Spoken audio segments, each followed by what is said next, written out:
So we left off talking about interpretation of odds ratios. This, I think, is one of the things that makes people hesitant to use logistic models, is because, can you see more? Because the output's kind of hard to interpret if you're not familiar with what's going on with these models. So we're going to go through and finish this up today, so hopefully that you're comfortable. These are fantastic tools, and they should probably be used more often, right? But what ends up happening in correlational research, people will switch things around and just use their outcome and look at mean differences on sort of an outcome instead of just looking to predict a binary or dichotomous predictor. These are super flexible. Restrictions on the models and assumptions are much more manageable than a lot of other stuff, and so would strongly encourage, if you run into an occasion where you have some dichotomous outcomes or even multichotomous outcomes. We're not going to get into multichotomous logistic models, right?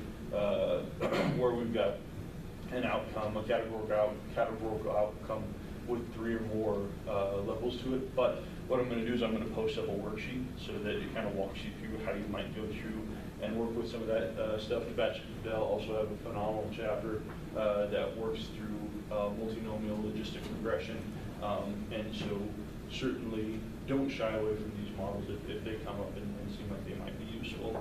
So again, we talked about, last week we talked about the difference between a probability and an odds, and then an odds ratio, right? So here we've got some PSYC law data looking at differences in execution across black and white defendants. Probabilities, we like probabilities. Probabilities bounded between 0 and 1, right? This is just the probability of an outcome over the total number of possible outcomes, right? And so we talked about some examples here. Odds, though, odds are bounded by 0 and infinity. Odds can be as big as you want odds to be. Odds are going to be the occurrence of an outcome over the non-occurrence of an outcome. So we're talking about, in this table, odds of execution for a black defendant is 0.13, right? And we got that by taking 33, the odds of execution, over how many times people didn't get executed, and divide those. And that just gives me the odds of execution. Same thing, odds of execution for a white defendant. And then if we take the ratio of those two odds, then we have an odds ratio. And this can get tricky. You want to be careful with your wording. If you sort of tweak the wording, it starts to get off base. But I uploaded a email that I sent out to a class several semesters ago, kind of working through this stuff. Make sure you take a look at that as you're going through, trying to make sure that you're strong on the interpretations here. But in this example, right, if we're looking at the odds of receiving a death sentence versus not receiving a death sentence, right? We take the odds for our black defendants over the odds for our white defendants, and we get an odds ratio of 2.02. And there's a lot of different things we can do. There's a lot of different ways we could approach the interpretation of this. Your job is to think about the question at hand and think about what's the best way to present these data so that it's meaningful, that people can go through and understand. So if we're going through and we're talking about odds in general, right? And be careful when you're using odds. Don't talk about, you have to be careful about saying the word probability, because we're not talking about probabilities, we're talking about odds. But we would say the likelihood of execution among black defendants is 0.13 that of non-execution if we're interpreting this odds ratio, right? Odds ratio is less than 1, indicate that the chances of something happening increase or decrease? Decrease, right? And so if I say the odds are 0.13 times that of execution or 0.13 times that of non-execution, that's meaningful if I understand what odds mean, but to the lay public, it's probably going to be a hard thing to get, right? So what we can do is we can take that odds ratio and subtract it from 1, right? And then we can change that around, and we could say, alternatively, execution 87% less likely than non-execution for our black defendants. That makes a little more sense, right? If I'm saying this is 87% less likely, it's still kind of a tricky thing to think about, but it's probably going to convey more information there. Alternatively, we could flip this around, right? If we take rates of non-execution over execution, then we've got an increase, right? So if we take the odds of non-execution over the odds of execution, that changes our odds ratio. We now have an odds ratio of 7.6, right? If we take 251 and divide that by 33. And then we can say the likelihood of non-execution for a black defendant is 7.6 times that of execution. That probably makes a little more sense to people, right, if we want to flip that around. But depending on the framework of our question, that might not be possible, right? How else could we phrase this odds right here?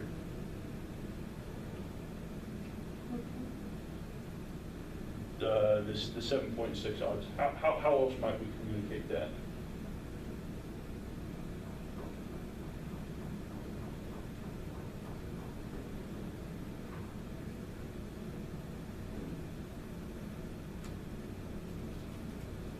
We could say the likelihood of non-execution is 660 times, or excuse me, 660% greater than execution for black defendants, right? If we take 7.6, subtract 1 from that, right? Because if an odds of 1, that's even money, right? If I have an odds ratio or an odds of 2, that means that something is 100% more likely. If I have an odds of 3, that means it's 200% more likely, right? So I could take this odds ratio, or this odds of 7.6, I could subtract 1 from it, and that gives me a percentage, right? So the odds, if I'm talking about black defendants, the odds of non-execution are 660 times greater than that for execution, which makes us feel really good about things, right? We're not executing so many people until we go through and start comparing these two odds in an odds ratio, right? In this situation, we say our odds ratio, the odds of execution for a black defendant relative to the odds of execution for a white defendant.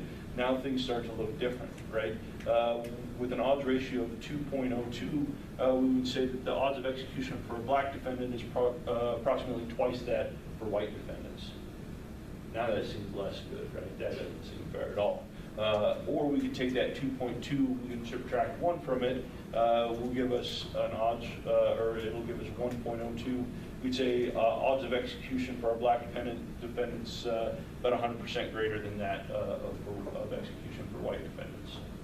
Okay, so you can see you have to be careful. You always have to know what your reference group is, right? If we're talking about the odds, our reference is, at least in what we did here, our reference is non-execution. In our odds ratio, our reference group is the odds of execution for white defendants, right? And so this is where things start to get tricky. You want to make sure that you're very clear. And as you're going through and writing things, you go down through, take a look at your template. I mean, it's kind of a templated type of thing. And then once you start to kick in and start to sort of get the feel for how these are going, it'll start to become easier. Yeah, Ken's. In the literature, I've only really seen, at least in my literature, them primarily referring to outcomes in terms of like odds ratios. How common is it for, I guess, the literature in general to use odds in the other interpretation? Oh, just straight odds instead of odd ratios? Yeah. Not in logistic models. We're predicting odds ratios, and so that's odds ratios are kind of the outcome that we're going to be working with. But odds in and of themselves are just sort of the numerator and the denominator of that. You could break down that odds ratio and talk about look specifically at the odds of event versus a non-event for this group versus the odds of event versus non-event for that group as well, or the odds of event versus non-event if we increase this one predictor by a unit or a standard deviation or so on and so forth. So it's just kind of breaking it down, and it might take you a moment to sit down and if you pull up a paper like this and say, okay, so how do they have this model set up? And that starts to get tricky because sometimes people aren't being careful or they're not appreciating what goes on with this. Part of being savvy with any type of statistical model, and this is why I have you all doing this type of stuff, is knowing what's important and what's not important, right? I mean, honestly, that's how I determine whether you guys can punch numbers and get right numbers. I'm not worried about that, right? It's understanding what's going on and what's the important information to present, what's crucial to have, what can I omit and is sort of superfluous, and understanding this stuff. And this is one, I'm reviewing papers that are using these types of models. Always want to make sure it's important that people are being very explicit on what's their reference group, because if I don't know that, I can't make heads or tails of what you got going on and stuff. Other questions on interpretation yet? I guess, I don't know if I understood your question correctly. Were you talking about the percentage interpretation, or were you talking about literally just the odds? Yeah, literally Yeah. just the odds.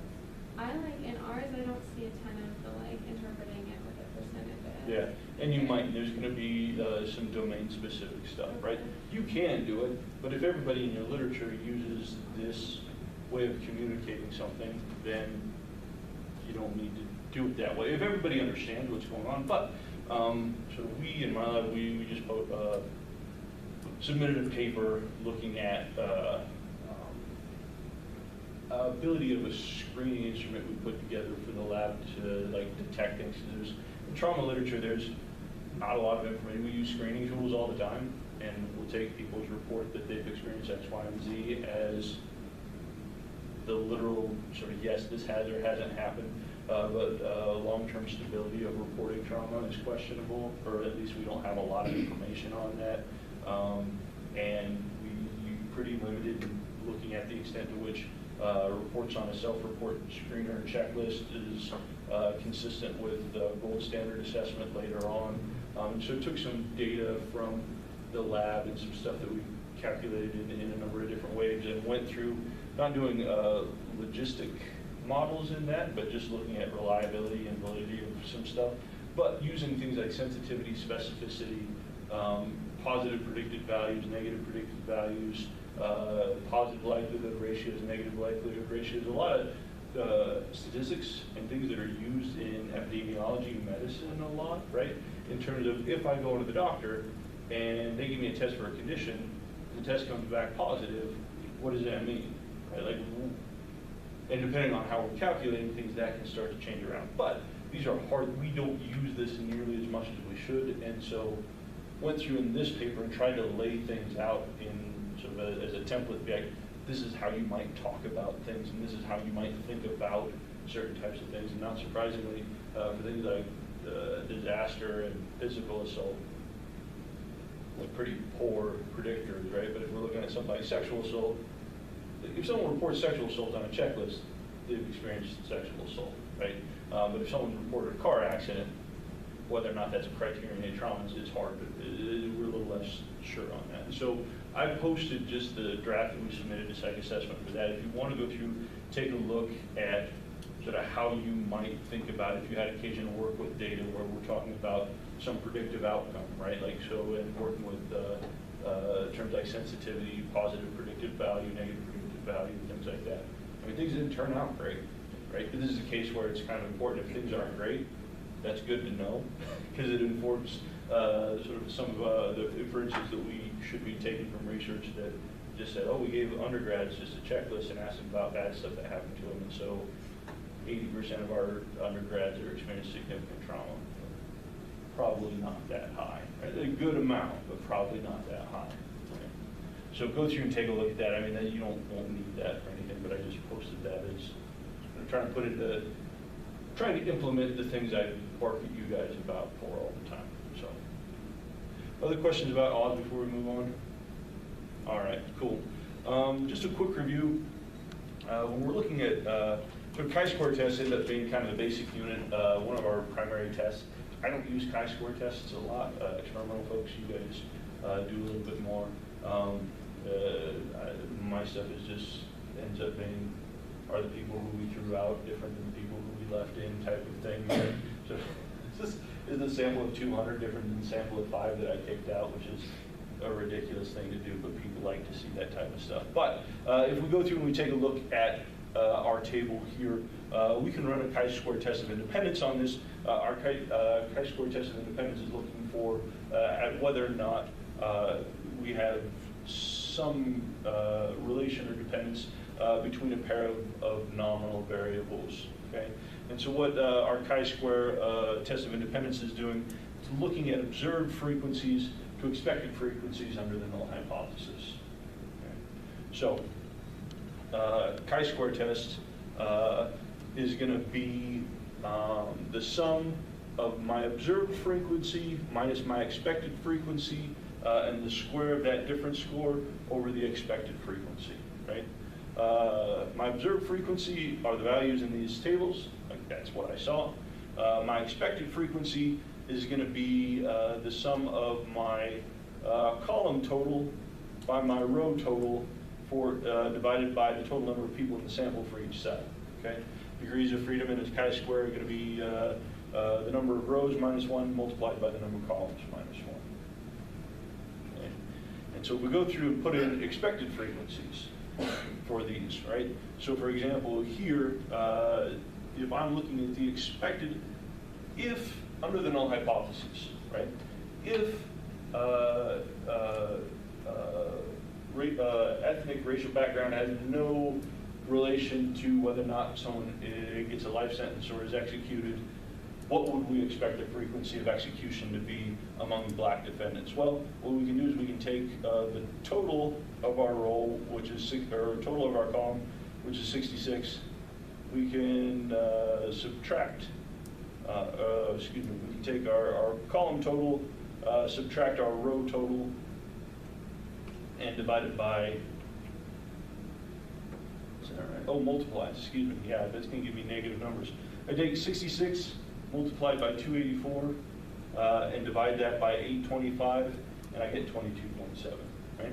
Same thing for white defendants. I take 66 multiplied by 541, divide that by 825, I get my expected value under the null for white defendants. Right? And then what I do to calculate my chi-square test is for each one of my cells, I take the observed minus the expected squared over are expected, right? And just add those up, right? And if I do that, I get myself a chi-square statistic. In this case, my chi-square statistic is 7.74. And if I take my degrees of freedom here, I've got 2 rows, minus 1 is 1. 2 columns, minus 1 is 1. 1 times 1 is 1.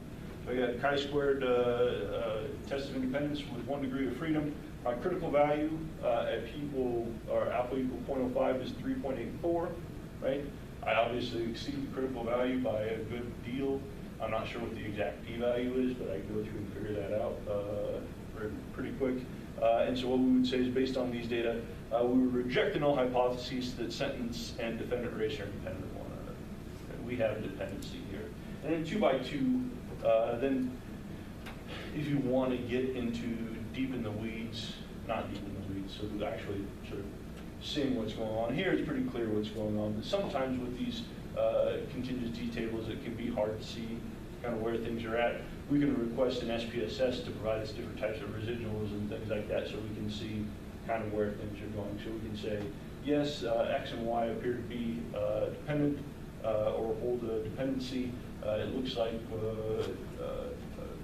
overrepresentation of black defendants as in sort of receiving death sentences is what's driving sort of this dependency in here. Yeah. How do you run a chi-square test? There is a different, if you go to crosstabs, it's in there. In your lectures, there's another lecture 9 for chi-square categorical stuff that we never get to do in 50/60. Goes through, talks about different things. And depending on what your categorical data look like, there's some different stuff. Howell, again, has a fantastic chapter that works through some stuff. If you wanted to go through and do that, that's why I would. Okay. Cool. So, back to our logistic models, okay?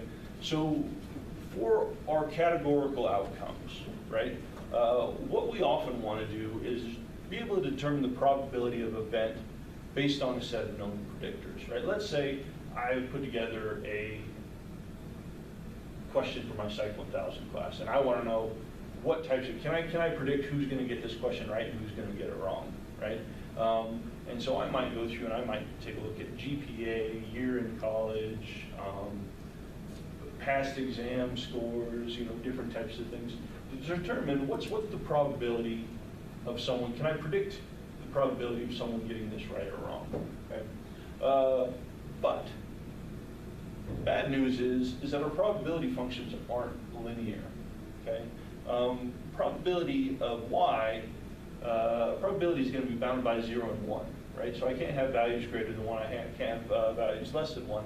And what we see is that the expected value of that probability, based on some predictor, starts to decrease as our probability approaches 0 and 1, right? So right here in the middle, we've got sort of, this is the slope, right? Anybody, how far you go? Anybody calc 2?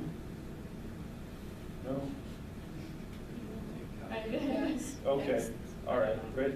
Calc 1. Oh, we won't worry about areas under. Calc 1. Calc 1? Okay. No? All right, never mind. The idea is like thinking about the tangent line. The slope of this curve, right? Right here, the slope of my curve is sort of like here, right? But up here, it's slower, and then that slope of that tangent line starts to decrease as things come up, right? And so what ends up happening is the likelihood, if this is my predictor down here, my probability values, the rate at which they change with increasing levels of my predictor, it's not a linear function, right? We're not just skyrocketing into the universe. As my predictors get larger and larger, the change in my probabilities start to become less and less, right? And so what happens with probabilities, we have this kind of nonlinear sinusoidal function, this S function right here. But what we find is our probabilities, they don't follow a linear function, but they do follow a nice logistic distribution, okay? And so we can predict a probability given a set of predictors, right? So I can predict an actual probability of something occurring if I were to take base e to a linear function over 1 plus base e to a linear function, where our linear function is just our basic regression model, okay? Where we have an intercept predictor and however many predictors we want to include in here. Okay.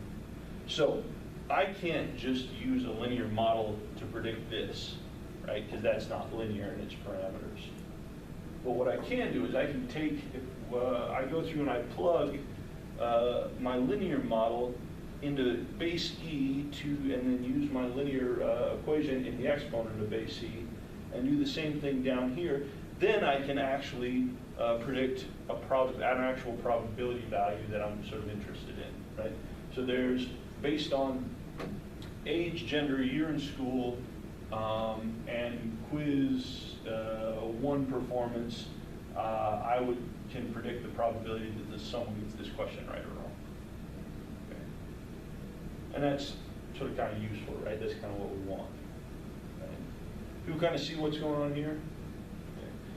The problem with this is that our probabilities aren't linear in their parameters, and so we have to go through and do some additional transformations. I can't just estimate this model, right?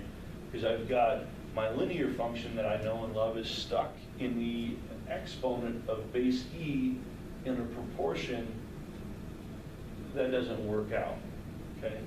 But what I can do is I can take this, right? Because this is what I need to predict my, my probability.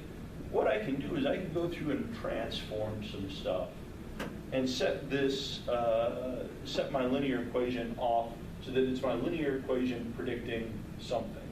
But the something that once we make this transformation, the something that we're predicting isn't a probability anymore. What we end up predicting, using our most common logistic regression model with our log odds, is the natural log of the probability of being in one group or the probability of being in an alternate group.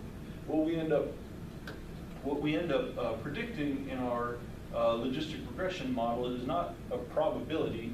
What we end up predicting is the natural log of an odds ratio.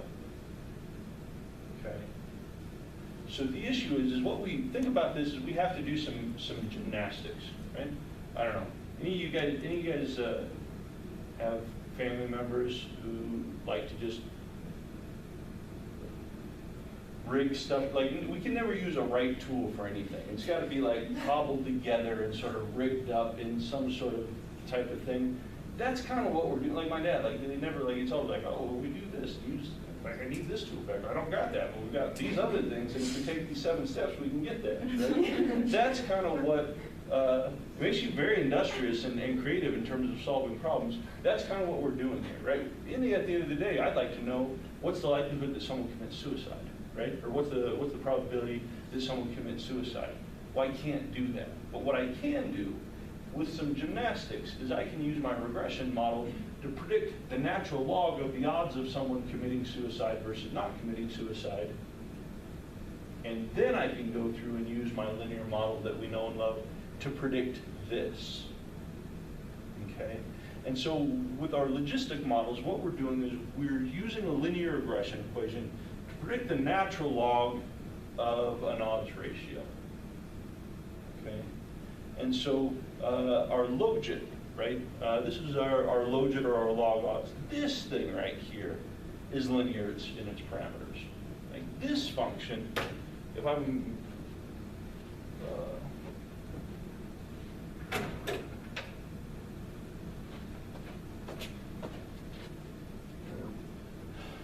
my probability looks something like that, and that gives me fits. But my log odds is linear. Log odds goes from 0 to infinity. My probability goes from 0 to 1, right? This I can't predict with a linear equation. That I can't predict with a regression model, but this I can. Okay? And so what we're doing is we call this a link function. And there are different link functions that we can use. But this logit or this log odd function, this is the one that is kind of most common. Other link functions have special properties that are advantageous for certain types of data, things along those lines. And so sometimes you'll see someone use a different link function, but the vast majority of the time we're working with log odds. Okay.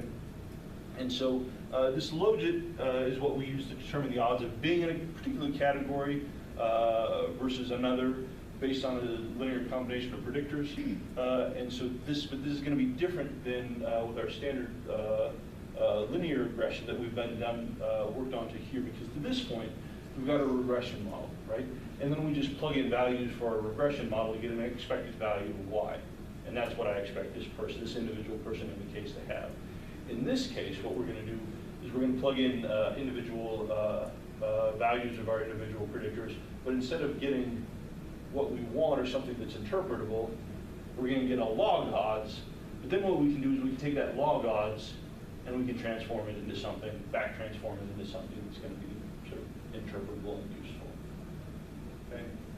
So people kind of get the sense for why we have to have this link function in a regression model, because we can't just predict what we want to predict. But with a link function, we can predict something that is meaningful indirectly, because we can translate that into something that's helpful and useful. Okay. So another thing that makes our logistic models a little bit different is we don't use OLS. There's no OLS with our logistic models. We're using a maximum likelihood estimator here. With our maximum likelihood estimation, this is an iterative process, okay? An iterative process that we're hoping converges on some sort of solution that maximizes the ability of the model to recreate the data that we've seen, okay? And so what we do, in short, and maximum likelihood is kind of certainly more complicated, but what happens is we start with an initial set of coefficients, initial starting values. These are just kind of best guesses for what our coefficients for predictors x1, x2, x3, x4 are going to be, right? So we start out with some initial guesses, and then what the system does is it runs the model, then takes a look at the actual observed values and sees how far we're off, right? And then what we do is we kind of tweak the coefficients to sort of see if we can get closer, and then we do it again. And we do it again and again and again and again and again until we hit some point to which we would say the model is going to converge, right? So tweaking no longer provides any type of improvement. If my so the difference between my observed and my expected starts to increase or decrease by less than 0.0001, we're going to say that this model is converged where we're close enough in terms of our coefficients. Okay, and so the goal of this procedure, the goal of maximum likelihood, is to get a set of coefficients that maximizes the likelihood of obtaining values that we've seen in our actual data. So again, just a kind of a quick overview of maximum likelihood estimation, but this is starting to become more and more common. You know, this used to be the purview of logistic regression and CM models, but as SEM software starts to become more accessible and people start to use it more and more, it's a more flexible approach in many ways than you know, standard OLS types of things. It's important to recognize kind of what's going on in the background with the maximum likelihood. If you want to get deep in the weeds with that, that's a lot of matrix algebra and stuff like that. But conceptually, this is kind of what's going on. Questions on this? All right. So let's say we got an example here. Let's say I've got the equation x2 plus y1 equals 9, right? What are my values for x and y? Yeah, we don't know. They could be anything, right? Any of this stuff, right? An infinite number of possibilities, right? And so we can't solve a unique equation for this because x and y could be any number we can think about, right? How many degrees of freedom do we have in this model?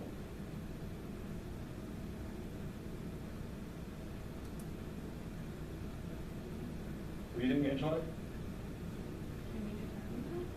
Yeah. If we think about degrees of freedom, yeah, how many degrees of freedom we have? Why do we have 1 degree of freedom in that model? Yeah, right? As soon as I choose a value for x, we're done, right? I can play around with one value, but after I lose that, everything else is gone, right? Once I choose a value for x, y is predetermined, right? And so we would say that this is a model with 1 degree of freedom. But what happens if we go through and add another equation in here, right? So now we've got this and we've got this. Now all of a sudden we can actually go through and start to produce a unique solution for this set of equations here, right? And so this, if we were taking a maximum likelihood approach, if you think about what's going on with that procedure, what we might do is we might start, maximum likelihood would maybe start with some random value for x and some random value for y. Just kind of see what goes on, right? And then we say, all right, well, those weren't great. We're kind of off. Let's see if we can tweak them. And so we come up with an adjustment and then test it again. And do it again and again and again and again and again and again until we converged on a solution that tweaking these values no longer produces a noticeable improvement on our model. And so then we say, all right, this model is converged. These are the coefficients. These are our coefficients for x and our coefficients for y. So that's kind of what's going on. These equations have an exact solution, right? You can go through and just solve those, right? But when we're working with a maximum likelihood estimation, we can't, and if we can, it starts to give our model fits. The idea is that we can't perfectly predict our outcome. There's no set of coefficients that are going to perfectly predict our outcome. If we do have that, things start to get bonkers. But this is kind of the idea of what's going on with the maximum likelihood. Does this help?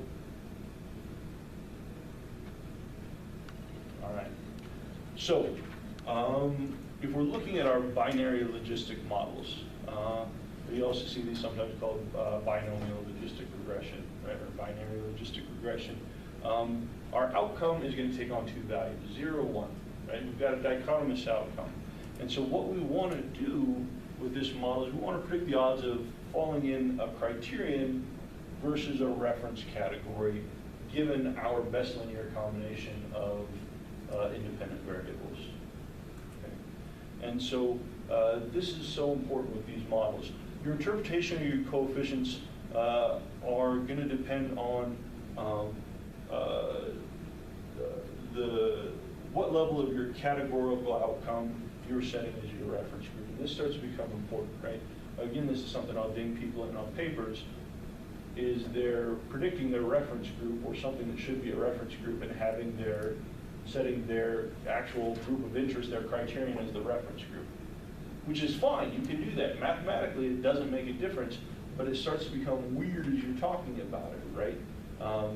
I'm predicting, so if Candace is writing a paper on self-harm, self-harm is probably the behavior of interest, not self-harming, right? And so, but if you don't set your model up right, you're looking at the odds of not hurting yourself or the odds of hurting yourself, and then it starts to get tricky to go through, and things get negative when you're expecting them to be positive, and things along, or less than one, not negative, less than one than needed, then greater than one, right? And so, want to be careful. And the same thing. What's nice with these models is you'll see who likes calculating or who likes computing interaction terms in SPSS.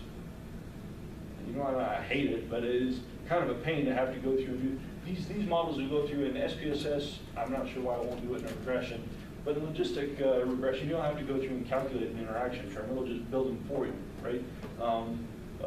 But you need to make sure that you're telling this model what your reference group is for your categorical predictors, so that it can go through and do this. So logistic models in SPSS are nice because it does a lot of the legwork for you that we had to do manually by hand with your in just linear regression. But you always need to make sure that you know what the reference group is for your predictors and for your outcome. Otherwise, your interpretations are going to be all screwy. Okay. So let's say that we have, and this is just this demo set, we're trying to predict whether or not someone's going to fall or not fall as they're skiing. Okay. And our predictors here are going to be, we're going to treat this as a continuous predictor, even though it's not. Level of difficulty of the slope, right? 1, not at all difficult. 1's a bend and hill. 3's black diamond, right? And so we're going to treat this as continuous. We'll pretend it's continuous. It's not, but we'll say that it is. And then we're also going to take a look at what season we're looking at. Is this, are we fall skiing, or are we winter skiing, or are we spring skiing? Okay. But what type of I guess we could maybe make an argument for season as continuous, but it's actually not, right? We're working with a categorical variable here, right? And so with this, what we need to do is make sure that we have some idea, or that we need to know what our reference group is, and we should probably be thinking about was whether or not that actually makes sense as a reference group, okay? And so if we go through, these are our predictors. Our outcome is falling, yes or no, right? We've got difficulty here, we've got season here, right? If we go through and estimate this, we may get a, this would be our regression equation. So we've got our intercept, we've got our coefficient for trail difficulty, and then because we've got a categorical predictor, we're going to have 2 dummy codes, right? This is going to be season 1 versus spring. This is going to be season 2 versus spring. In this example, spring is our reference group. Okay. But the thing to notice here is that this is our regression equation. This is all familiar, right? But what we're actually predicting, we're not predicting anything that has a lot of interpretive value just by straight up looking at it. What we're predicting is a log odds of falling versus not falling. Okay? And so this in and of itself, we have to do some transformations to, and we can do some basic transformations, and what we'll get is an off. What's the probability that Angeline will fall based on the season and the difficulty of the trail, right? We can use our model to provide a probability that you'll fall on this trial. We just have to exponentiate this equation here. We need to take this equation we need to take base e to the power of whatever value we get for this equation over 1 plus base e to whatever value comes out of this. And if we do that, that'll give us an actual, I can give you a I can use this to give you a probability based on my model that Angeline will fall on this trail. But I gotta do some legwork with this, okay? And this often is in sort of the point of our analyses, right? To say, what's the probability that Stephanie will have schizophrenia or depression or PTSD or any other such thing like that. We can do that, we can get there with the model, but in general, we're looking at general relations, right? Like what is the relation of, what is the increase of, for the group, the odds of PTSD versus not PTSD given this set of predictors. Okay. Questions on this? All right. So, one of the things that you'll be working with these models are log likelihood values, okay? This is going to come up again if you get into SEM types of stuff. This log likelihood is important to understand kind of where things are coming from, just so that it's not just a straight up magical number that you don't have any idea where it's coming from. Our log likelihood is kind of complicated and not intuitively meaningful for anything, right? But essentially what it is it's the sum of your observed outcome multiplied by the natural log of your predicted outcome plus 1 minus the observed times the natural log of 1 minus the predicted, okay? And so if we go through and take a look, and again, this is just kind of give you a general sense of how these numbers are coming up and why they mean what they mean. So here is, for all the people in our set, here's whether or not they fell or they didn't fall, okay? Here is a probability of them falling based on our model, okay? And then here's 1 minus that probability, okay? And then here is our observed value multiplied by the natural log of this, and here is our 1 minus our probability times the natural log of this, okay? And so,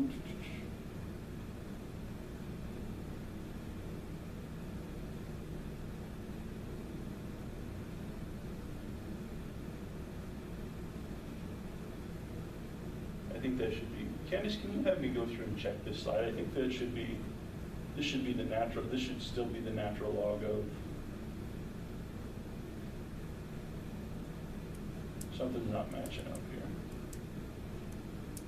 I think it's, yeah, I think it's this.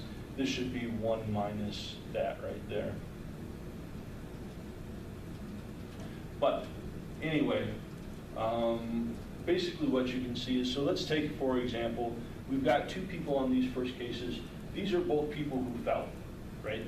But my model did a better job of predicting whether or not predicting that this person was going to fall versus the person that this person is going to fall, right? And if I take if I take my outcome, right, falling yes, times the natural log of my predicted, here I get a low negative value, right? But if here I take the natural log of this value here and multiply it by 1, I get a higher value, right? The other part of my equation is zeros because 1 minus 1 is 0, and so now I got 0, that goes away, right? So here's what's relevant for the people who did fall, right?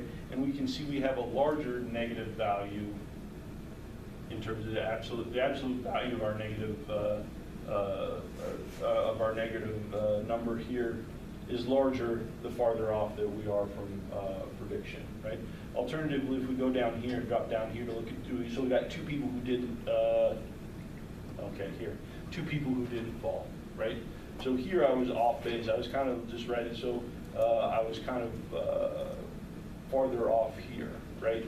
And so if I take the natural log of this multiply it by 1 minus 0, right? So I take that, and so the farther off I was farther off on this one than on this one. Here I thought there was a 45% or 46% chance of falling. Here I only thought it was a 23% chance of falling. I did a better job predicting this, right? And so the natural log of 1 minus this is better for this here, right? And so what ends up happening is we've got, when we add this up, right? So this is the sum of this versus this, but if, depending on what column we're talking about, here we only have numbers for people who did fall. Here we only have numbers for people who didn't fall, right? So it's basically I'm adding this plus 0 or this plus 0. What ends up happening is I get a larger value for cases that I did worse at predicting, okay? And so this is my log likelihood value. If I add these all up, what ends up going to happen? Do I get bigger or do I get a larger log likelihood value if I have done a good job or a bad job? A bad job, right? So on a case-by-case basis, the farther off I am on my predictor, the larger my negative log likelihood value is going to be for that case. And if I go through and sum up the total overall, how well I've done, the worse my model is, the larger my negative log likelihood value, my negative log likelihood value is. Okay. So I think I need to go through and tweak and double check this because I think I've made an error here. But this should kind of give you a general sense of what's going on, how these models are generated. Okay. So again, my model, if I go through and I calculate my log likelihood value, if I take this log likelihood value and I multiply it by -2, this gives me a distribution that falls along a chi-square distribution. Okay, so my log likelihood values are always negative. Now I multiply my log likelihood values by -2, that makes them positive. And now I've got something that's has a distribution that falls along chi-square. So the lower my -2 log likelihood value, the better the model fit. And so what I can do then, and why this is important, is because what I can do is I can compare nested models. Right? If I've got a model with, say, 6 predictors, and then I eliminate 2 of those predictors, that's going to be a nested model. And what I can do is I can take the difference in my -2 log likelihood values, subtract those 2, and get a chi-square difference test that I can look at and use to compare whether or not this model is working significantly better than this other model. Okay, and so this starts to become important. This is kind of our gold standard way of actually looking at testing individual predictors. I say, all right, I've got these 4 predictors that are sort of known in my literature to predict this outcome. Okay.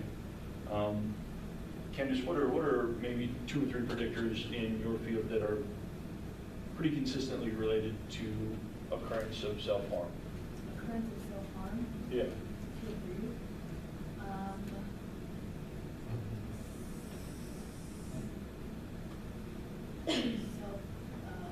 Self-punishment or self-criticism? Self-punishment or self-criticism, are those 2 or just 1? We'll say those are 2. And negative affect. Okay, so I've got negative affect and self-criticism. Okay, and I've got those 2 things, and I say, okay, what if I add trauma history into this as a predictor, right? Is that going to, if I throw trauma history into the mix, is that significantly improve my predictive capacity of my model? Not conceptually different than what we're doing with our hierarchical models. It's the same basic idea. It's just we're predicting some outcome, right?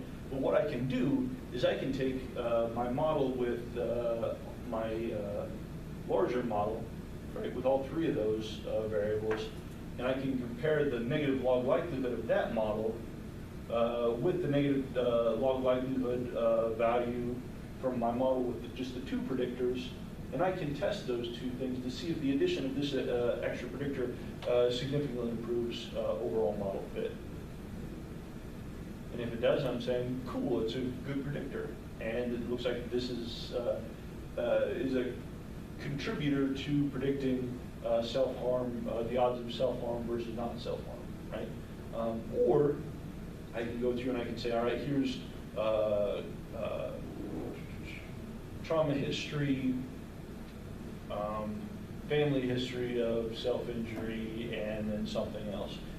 Does this group of 3 predictors improve my model or not? I take the log likelihood of the model with all 5, compared against the one with all 2.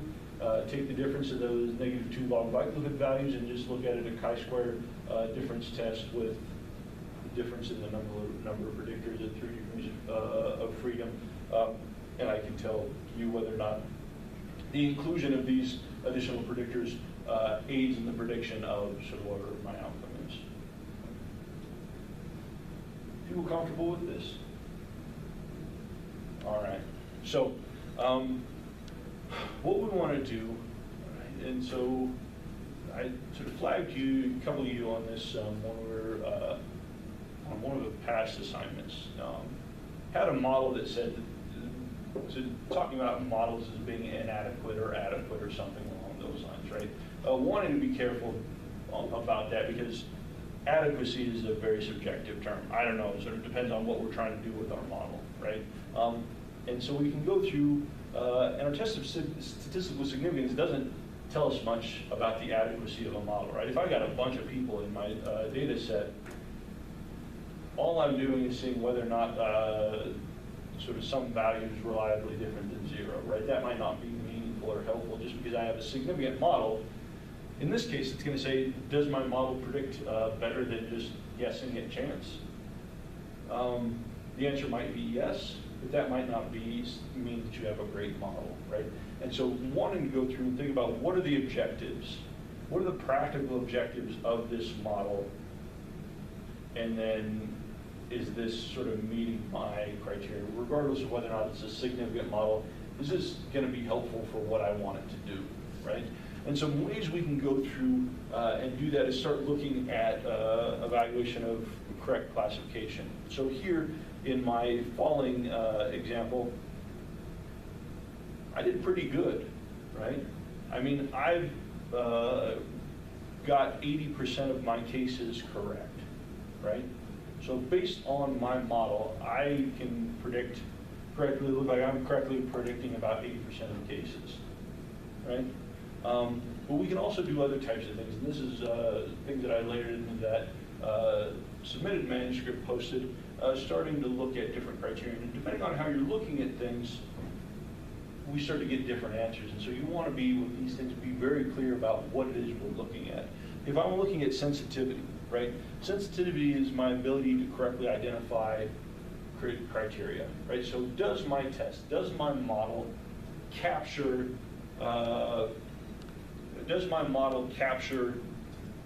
whatever criteria that I want, right? And so what we're going to take is we're going to take the true positives that we've got here and divide that by the true positives and the false negatives. So true positive here based on, oh, this is my predicted. So true positive and my false negatives right here, right? So I've got 8 divided by, or excuse me, 8 divided by 9. And that's going to give me my, sensitivity. Sensitivity is just saying, of all the criteria I have out in the universe, how many were captured, how many were correct, how many were identified by my test or my model. How do I, and so it's important to think about this, how do I maximize my sensitivity?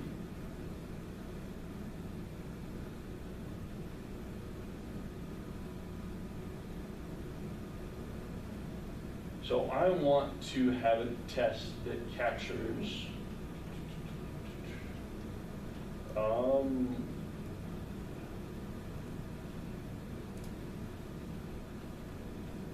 DUIs, right? So will this person get a DUI? How do I make my test maximally sensitive? Cheating, but what could I do? Was that Alex? Include all the things. Yeah, I just predict that everybody's going to have a DUI. If I just predict everybody's going to have a DUI, my sensitivity is 100%, right? Because I captured all of them, right? So important to recognize that we can start manipulating these things, right? And so if I just, I'm going to go through and I'm going to say, I'm going to have a measure of serial killers, right? And my measure of serial killers has 100% sensitivity, which means I've just identified everybody as serial killers, right? Problem is then, is I also have this specificity, the ability of my model to correctly identify non-criterion. If my sensitivity in my serial killer test is 1, what's my specificity going to be? It's going to be awful, right? Because I've identified everybody as serial killers. 1/millionth of them probably will be serial killers, and so I've hugely over-identified something, right? So again, sensitivity, the ability of model to identify criterion, specificity, non-criterion, but positive predictive value, we're changing this around, okay? This is going to be the percentage of cases identified as a criterion by the model that actually are criterion, right? So I say that these 50 cases are going to be criterion. These are test positives, right? Well, what we then do is then take a look and say, all right, of those, how many actually were, right? And that's going to give me positive predictive value. Same thing with my negative predictive value. So positive predictive value, you think about this as how confident we are that an identified criterion case is actual criterion case.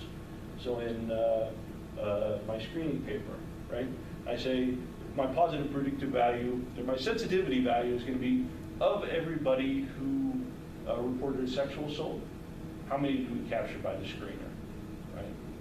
So when we go through and we bring people in and we do an extensive trauma history, of those people who, in our gold standard interview, identified sexual assault, how many of those were captured in our initial screener, right? Specificity, by contrast, of those people who we identified as not experiencing a sexual assault, how many of those people actually marked negative on the screener as well, right?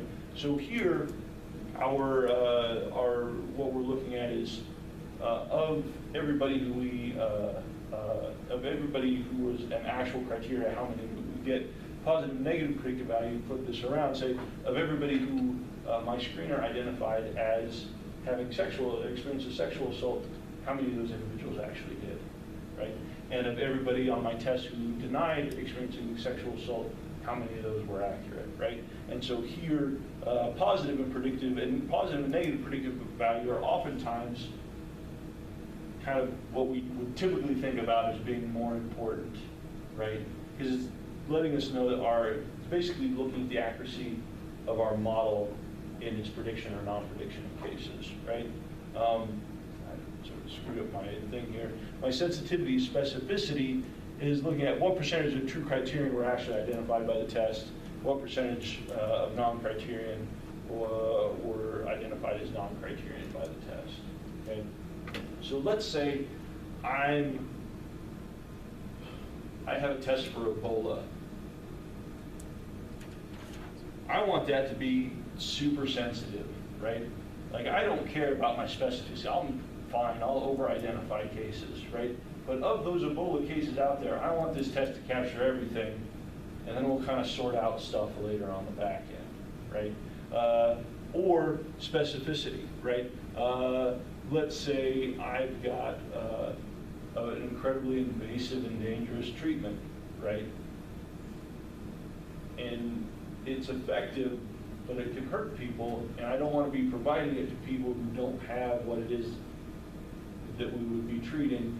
Here I'm going to want that specificity to be real high, because I don't want to be doing stuff to people if they don't need it, right? And so wanting to think about what's going on, and then our policy who have identified are, for those who aren't going forward with there. And so I think, again, and you can go through and check, we got sensitivity, specific. Here we're doing pretty good, right? It looks like our model is missing and not picking up some people who don't fall.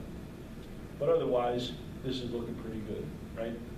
And so wanting to sort of recognize what these different measures are, how to go through and use them, and hopefully if you have occasion in any of your research to go through and use these, oftentimes we don't want to report these because they're bad, right? We want to just say my model is statistically significant at p less than 0.001 and pretend like we've done something good, right? But if we actually look at the practical implications of some of this stuff, it cannot be real good, right? But I think that's an important thing to think about, right? And so I think it provides a nice applied aspect to some of the stuff that we do. So questions about any of this stuff? All right. What we've got with our logistic model, something interesting, is we've got different ways to go through and test individual predictors, okay? In our OLS models, right, we just have our tests of our individual predictors, and that's the test, right? With our logistic models, depending on how we're approaching the test of our individual predictors, we've got different types of statistics that we can look at. Now, what we get in our SPSS output that's probably most commonly interpreted, something called a Wald statistic, okay? Wald statistic is calculated as the square of our coefficient over the square of a standard error, and this statistic distributed as a chi-square with 1 degree of freedom, okay? And this is on your regression table. This is what is being used. Now the problem is your Wald statistic is inefficient and the distribution is imprecise. So it means that as our sample size increases, variability of this statistic doesn't it stays the same, it doesn't get smaller. And the distribution of your coefficient squared over your standard error squares isn't exactly following the chi-square distribution. It's a little bit different, right? So same issue that happens with our Sobel test, right?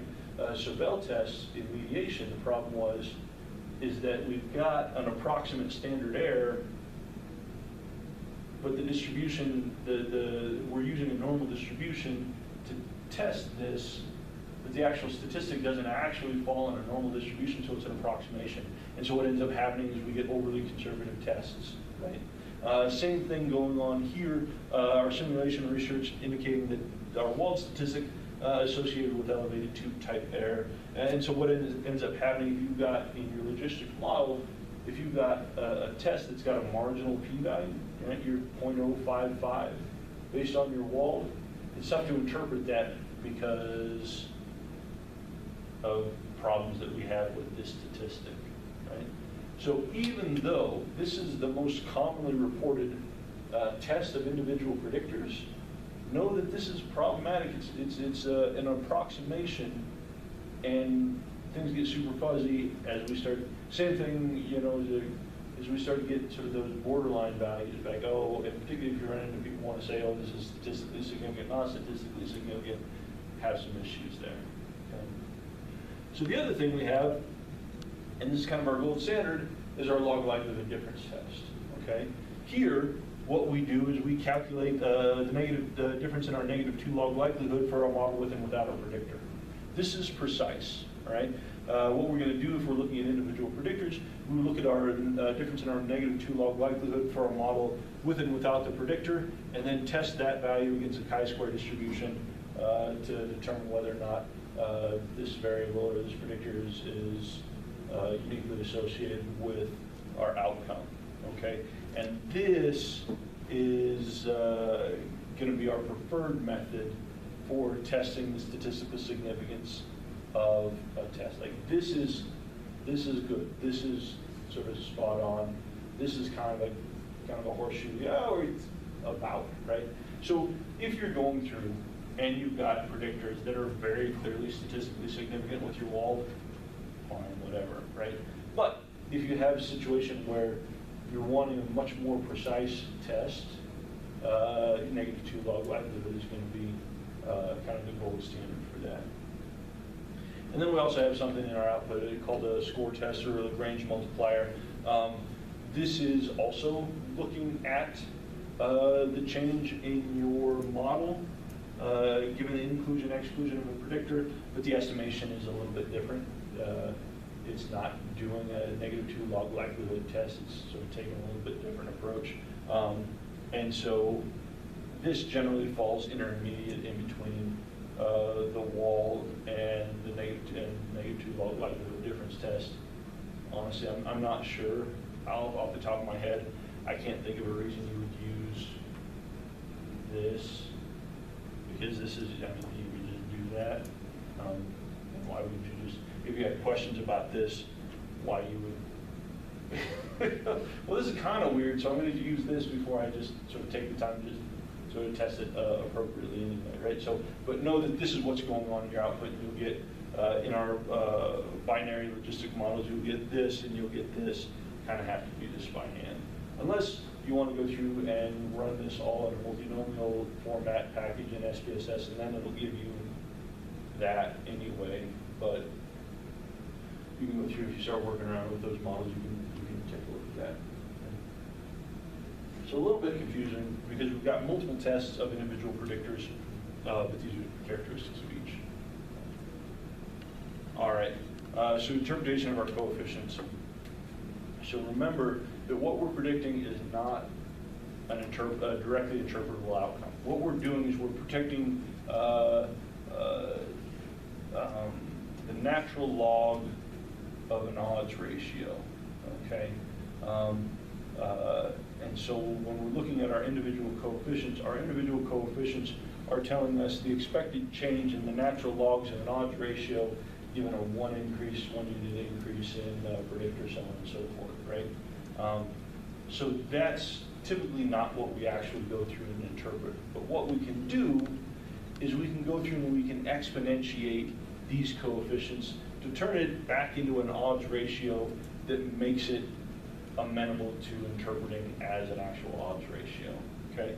So, for example, in our skiing example, right? Our coefficient, way back here, for trail difficulty, right? 1, 2, 3, easy, harder, hardest, right? Was 1.01.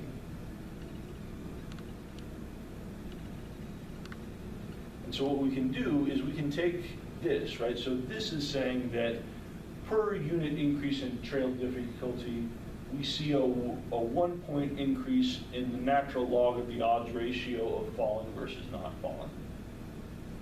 That's not, I mean, that's literally what's going on, and I always want you guys to know literally what's going on.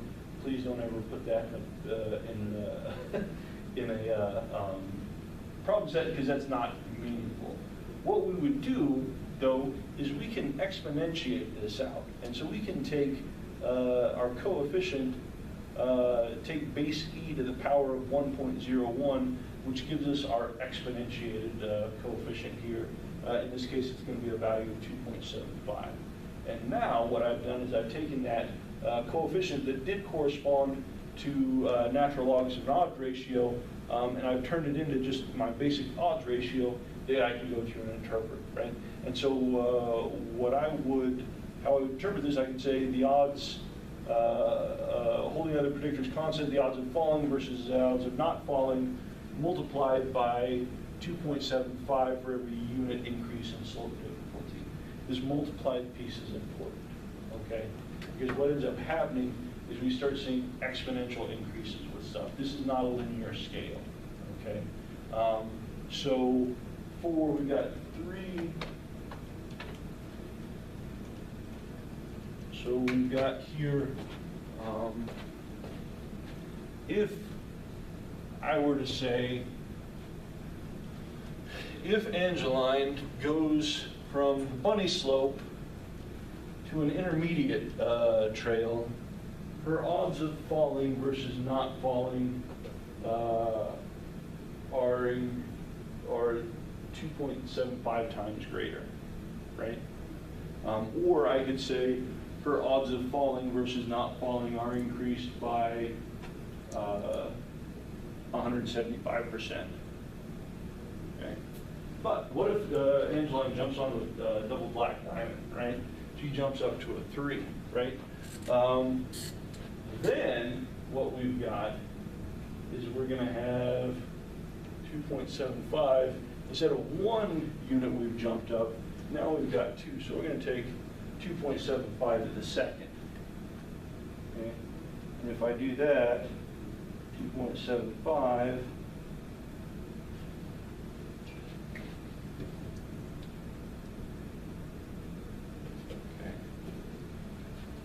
now all of a sudden, if I'm looking at the odds of falling versus not falling, given a 2-point increase in slope difficulty, I'm talking about an increase in odds of 7.56, okay?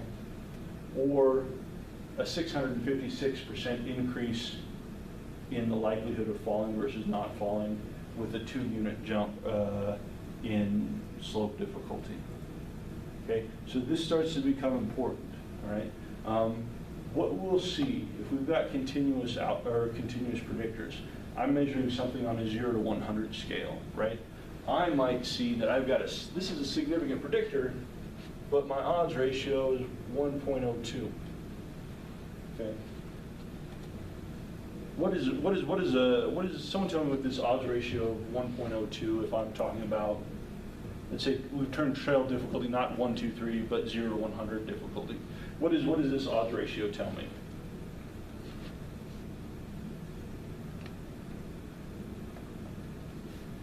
I would say something along that, and this is kind of tricky because it's hard to get these down, right? I would say holding all of the other predictors constant in my model, I would say that a 1-point increase in trail difficulty is associated with a 2% increase in the likelihood in the odds of falling versus not falling.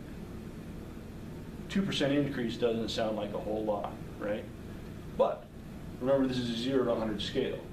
A 1-unit increase is like itty bitty, right? And let's say my standard deviation here is 25. Okay. Now, what if I want? So that's a 1-unit increase, but going from a trail difficulty of 50 to 51 isn't super meaningful, right? What if I go from trail difficulty of 50 to 75? Now, then I go take 1.02 to the 25th, right?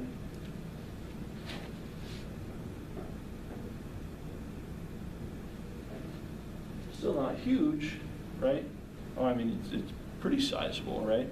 What I would say is, I would say that given a standard deviation increase in slope difficulty, I'm expecting a 64% increase in the odds of falling versus not falling, holding everything else constant. Okay?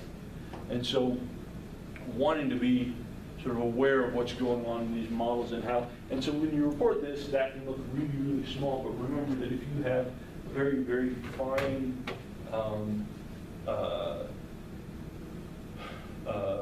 increments in your predictor, that a 1-unit increase isn't all that much.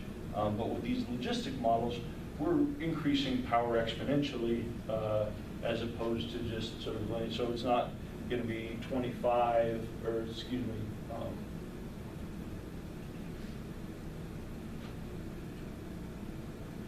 yeah, so I'm not going to take 2 times 25 is, you know, going to be,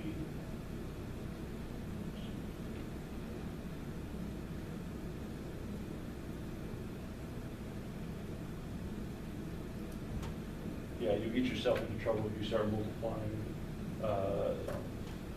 things like that. So you want to make sure that you're increasing things exponentially here. Okay. So to go through a couple of examples, if we've got odds ratios that are greater than 1, okay, odds ratios greater than 1 correspond to an increase in the likelihood of event versus a non-event, right? So for odds ratio of 1.5, likelihood of event 1.5 times that of a non-event, given a unit increase in my predictor. Okay?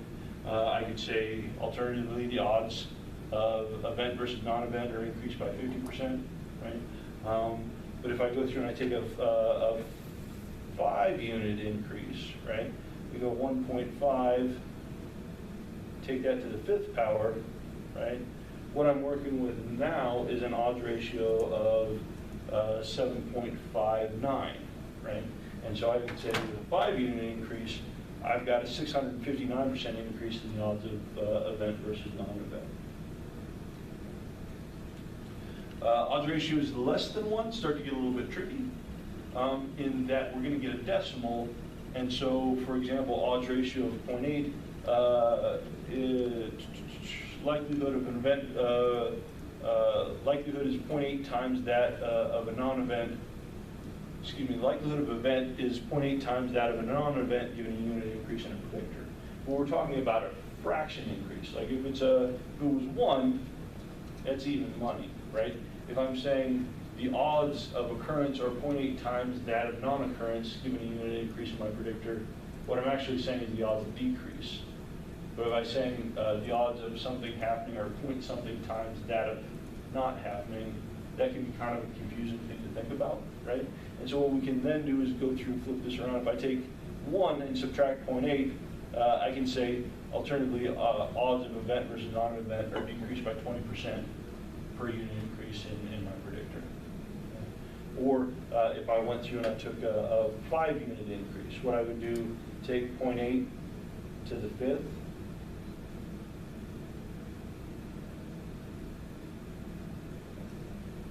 is going to give me 0.328. But then if I take that and subtract it from 1, right, I'm going to get a 67.2% decrease in the odds given a 5-unit increase in my scale. So once you kind of get the hang of it, it kind of makes sense, right? But you have to be very, very careful that you're interpreting these correctly, that you know who your reference group is, so on and so forth as you're moving through this stuff. Question on the interpretations? Okay, cool. So, effect sizes, a little bit tricky. Your logistic regressions will give you what we call pseudo R-squareds. Don't worry about these. I mean, if you see them, sort of note what they are. If people are trying to describe them or interpret them as proportion of variability accounted for, tell them they can't do that because that's not how you interpret these types of statistics. They're ways, sort of different metrics that people have used to try and get kind of an overall model sense, but they're not, there's concerns that people will have with them, so we won't worry about that too much. But looking at individual predictors, odds ratios in and of themselves can be used in effect size, particularly if you're looking at meaningful outcomes, right? The odds of this happening versus the odds of not happening are 4 times as likely for this group versus that group. That's kind of big, right? If I'm sort of if I'm looking at treatment crop, right? Like I'm trying to predict who's going to stay in treatment, who's not going to be in treatment. That's kind of an important thing, right? And I can say if I add this other aspect of things in the odds of dropping versus not dropping reduced by 80%, right? Cool, right? That's good. That has some meaning in and of itself. But if we want to go through and start comparing that against metrics from other that are more familiar, what we can do is we can take the natural log of our odds ratio and divide it by 1.81, and that kind of gets us in the same ballpark as a D, right? So if you just want to say small, medium, large, if I want some benchmarks, I can take that, the natural log of my odds ratio, divided by 1.1 and get something that's sort of on a D-ish metric, right? That can help provide some sense for overall magnitude if there's not a whole lot of actual meaning to some stuff, right? Other thing we can do, we can then also convert square of our D over D squared plus 4. That's going to give us kind of an eta squared, right? And so there's some different things that you can go through and do depending on literature that you're trying to compare with and things along those lines. Okay. All right. Assumptions of these models. One, adequate specification. Again, remember, we don't think about this a lot, but we should. Variables that do need to be in there are in there. Variables that aren't in there. We see that our model tends to be more powerful when our data are multivariate normal, but they don't have to be, right? It's not a fundamental. I mean, it helps. It's nice if they are, but they don't need to be, right? So we don't have any inherent assumptions in order for our model to be working right, that our data are normal or not skewed or any other such thing. Our data can be ugly as sin, right? Ugly, skews, kurtosis, things like that, awesome. Dump it in the logistic because it doesn't matter, right? What we do need to have is that our outcome is not perfectly determined by any set or other set of variables, right? Remember I talked to you, this will crash your model. This can start to become problematic in small samples. If I've got 20 people in my sample and just the way things work out is like the combination of these two predictors perfectly determines where people are either in or out, things will fall apart, right? What you'll start to see is models will fail to converge, or you'll see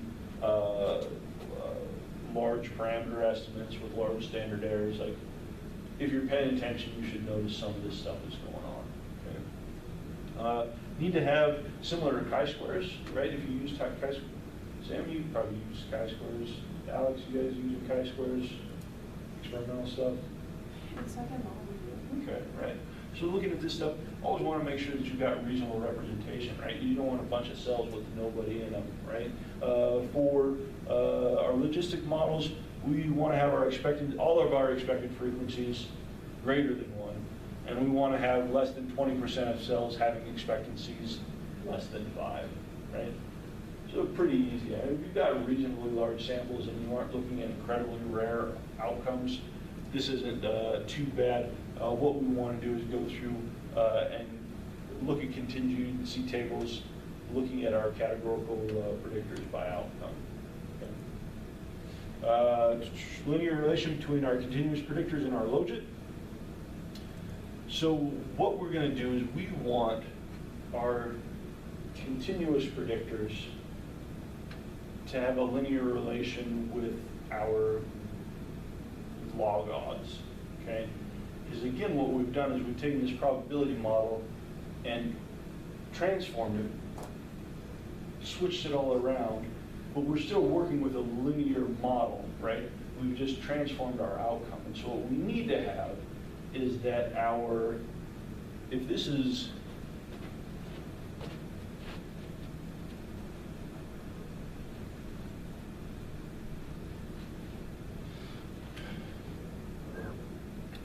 X, and this is log odds, we don't want it doing something like that, okay? We still need to make sure that our predictors hold linear relations with the natural log of the odds ratio, but that's actually a pretty easy thing to go through. We can go through and get SPSS to do that for us pretty easily, so we can go through and check that, okay? So what we've done is we've taken a nonlinear model, forced it to be linear in its parameters, because we're now working with a best linear combination of stuff. We need to make sure that the outcome that we are predicting, even though it's not immediately interpretable, that the thing that we are predicting is still linear in terms of its relation with the other stuff, okay? Don't want to have outliers for multiclinarity. That's problematic. We want to flag those if they're there. And then we want to look at, make sure that our responses are independent of one another, right? We want to make sure that we don't have nested data, that Angeline and Alex and Lauren's status on whether or not they're yes, no, or independent of one another, and not dependent on one another. If we did that, we can have problems with inflated type 1 error. Okay. But this is pretty easy, straightforward, right? far fewer restrictions than going through and looking at heteroscedasticity of residuals and linearity and normality of like all that stuff. These are real nice because you can throw a lot of trash in there and they're fine with it, okay? Questions about our models up to this point? Okay, cool. 340, let's take 10. We'll come back, we'll jump into SPSS and work through a couple of examples here. All right, folks, let's get into these logistic models. So go through, pull up your SPSS set here. You know who's the star of the show today? Sam. This is the stuff I got from Marina, I think. Yeah, all about that logistic. Well, so we've got, what we've got here is data collected. I'm not sure exactly where you got it, but what we've got here is our outcome. We're looking at sentencing, whether or not people were sentenced to life in prison or got the death sentence. And our predictors here are victim impact statements. So this is the number of victim impact statements that were presented to the prosecution. Alex or Sam, you want to tell us what a victim impact statement is? Like a thing that is said after, like, basically how something has impacted the victim. Like, oh, the murder of my husband, blah, blah, blah, blah, blah, and my family has become homeless, blah, blah, blah, blah, things like that. It's pretty self-explanatory. Yeah. Yeah. So this idea that like this is the impact that this had on me, so on and so forth, right? And so what we've got as a predictor is the number of these that were submitted, introduced by the prosecution. And I'm always interested in the depravity, the subjective depravity of the homicide rated from 0 to 100, where 0, not at all depraved, 100, like the most depraved homicide ever. And so we've got subjective rating there, and then we've got what appears to be how these victim impact statements were delivered, right? So 0, there were no victim impact statements. 1, in private, with, I don't know, maybe I'm not sure what that means. 2 was a question and answer, 3 was open. Any idea what these correspond to? Oh, private questions? Any of them? Private, maybe like if you tell like a family member or something? Well, I think it's presented to maybe like the judge. Oh, okay. That's probably what it is. Privately to the judge. If there was open to the full jury, if there's a question and answer, something along those lines. Okay. So what we want to do is we've got our outcome is a dichotomous indicator of life in prison or people who were up with death penalty. Number of impact statements, subjective rating of depravity, and then motive of delivery of this VIS. Now these data are problematic because the number of VIS is actually not independent of VIS delivery, because if you have 0, it's going to be 0 is going to be on both, but we'll ignore that that's a thing. But if you identify that as something that's weird, it is. But for the purposes of this example, we'll ignore it for right now. So what we're going to do in these data is we're going to go through, and for screening on these, still want you to go through and take a look at your descriptive statistics. So we'll look at the number of victim impact statements and depravity score, okay? And we'll ask for standardized values, skew kurtosis. Again, these things, now the outliers, we don't want to have weird outliers in these data, but the actual distribution of the scores don't matter, but if they're generally normal, that tends to be sort of increase the power of our test. But if we go down through and we take a look, do these look normal at all? No, these are not looking normal by a long shot, right? So we've got pretty significant positive skew. Our kurtosis is way out of bounds. And if we go down through and we take explore, at number, depravity by file name, our plots.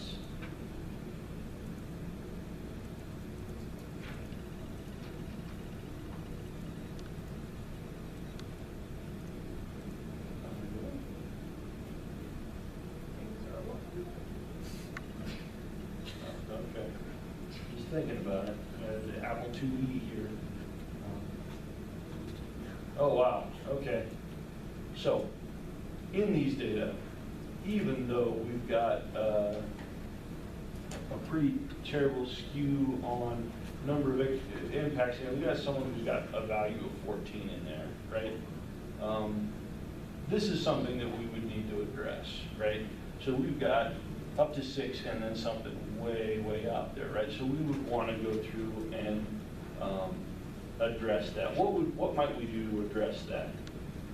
What steps could we take? How would I do that? I mean, it depends on like if that's like a unit outlier, if that is still reasonable and meaningful, then you could like have it still be a unit above, but bring it closer in. Yeah, right. Wonderful answer. I think that's the very first thing that we need to check. Is this a data entry error? Yeah. Did someone get 1 4 instead of 4? Right.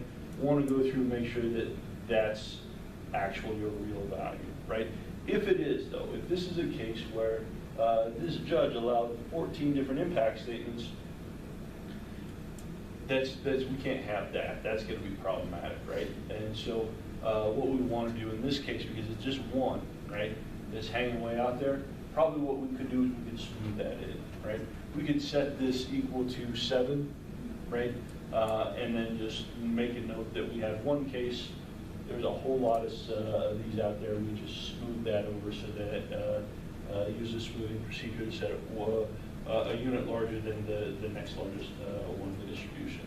Okay, but I think the important thing to recognize is, for the most part, we're not going to worry about transforming these variables, right, given skew and kurtosis, because we don't have any distributional assumptions, right? And so if you see people saying, oh, our variables were not normal, and so we transform them prior to analyses for a logistic model, I have to question what the utility of that is going to be, because normality isn't an assumption in these models. That's kind of why they're nice and beneficial, right? But this is something that if we were going to fix, we would probably want to go through and make sure that that was corrected, okay? And we can see that that's clearly bad news. This also shows we got some weird stuff going on here, right? We're seeing disconnect within our depravity scores.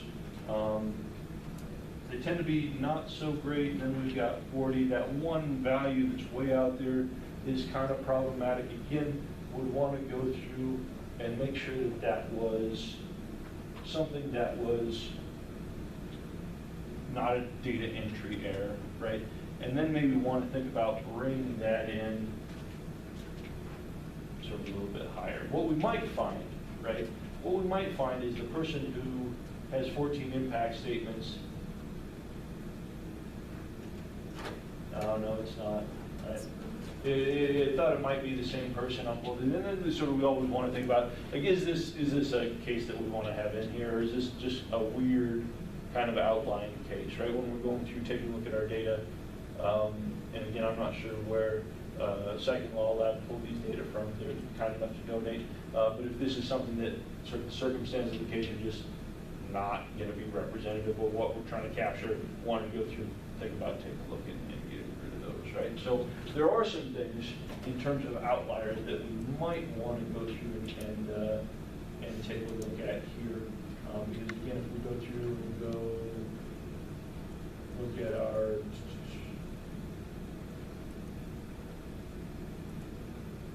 Z-scores here,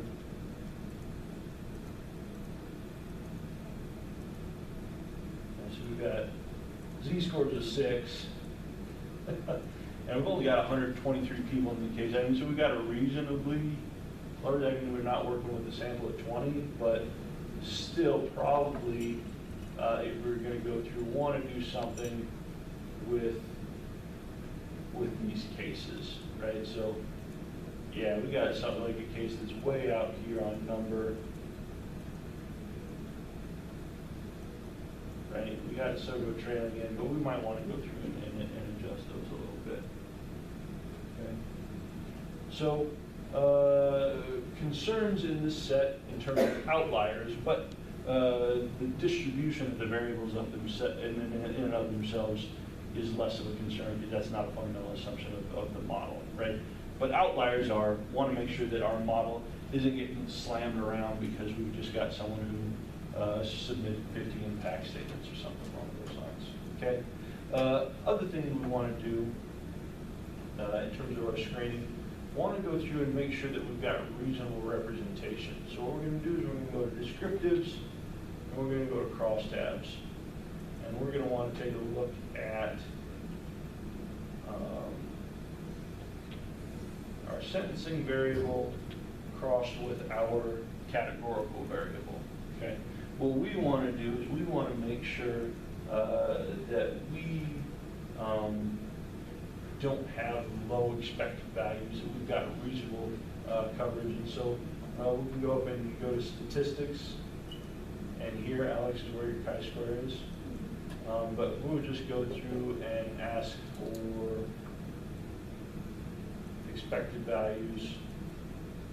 We can ask for a chi-square just to see what happens there, right? And then we can go through and hit OK. We can look at our contingency table here, right? And we can actually cheat, just look down at the chi-square. Our chi-square is statistically significant, right? So it looks like VIS delivery does hold a relation with life versus death sentence based on this down here. But really, for the screening, what we're primarily interested in is looking at our expected values, right? So we don't have, so none of our expected values are having expected values less than 1, and we have 0 of our cells with expected values less than 5, so we're good with that. Right? So what we don't want is we don't want that, let's say that no one who got life in prison had an open VIF, right? And then we've got holes in our contingency cell or our contingency table. That's going to give us problems. Okay. So people understand what we got. We're going through and taking a look at this stuff. Okay, cool. So what we do want to do is want to go through and just for the purposes of interpretation, this is a linear regression model like anything else, and just for interpretation purposes, probably not a bad idea to center our continuous predictors. Okay, so I'm going to go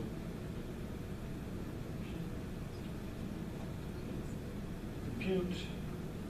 I'm going to say C impact equals number of VIS minus my mean value here is going to be 1.4878. And go compute.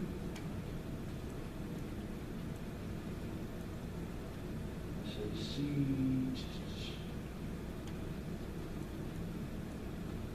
deprav, with my depravity.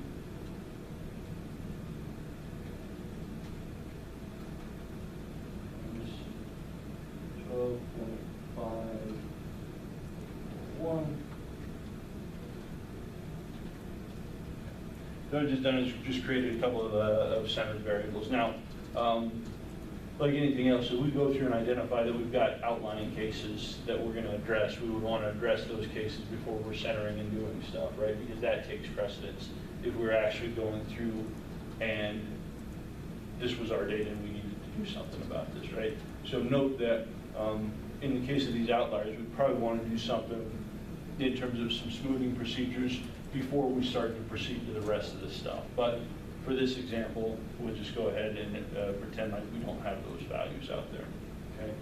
So we created our continuous variables, or centered variables, but then what we're going to do is we're going to do something a little bit different. So I'm going to go and I'm going to show you how to do this. So we'll go through and create our centered continuous predictors, right? So here's centered number of impact statements, centered depravity scores.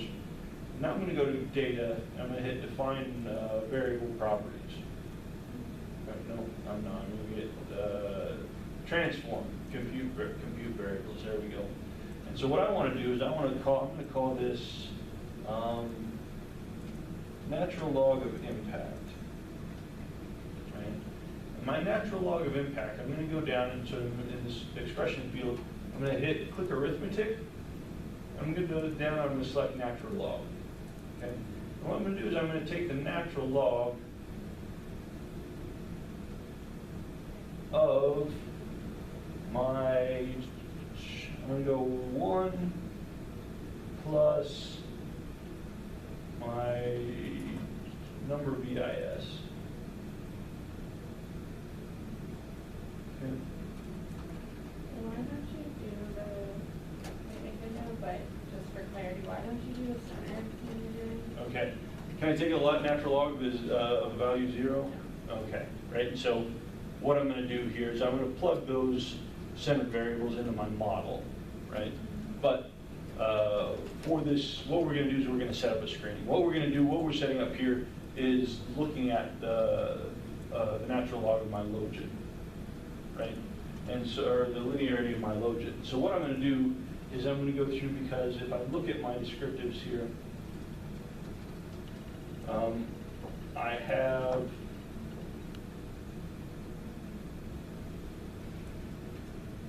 zero values for my victim impact statement, right? But I don't for depravity. And so what I can do is I can go through and create another variable.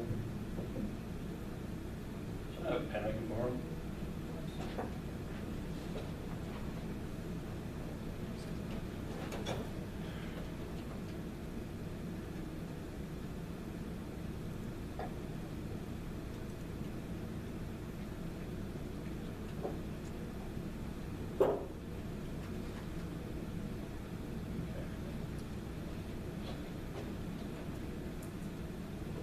So what I'm going to do is I'm going to create, calculate the natural log of impact and then my depravity score here.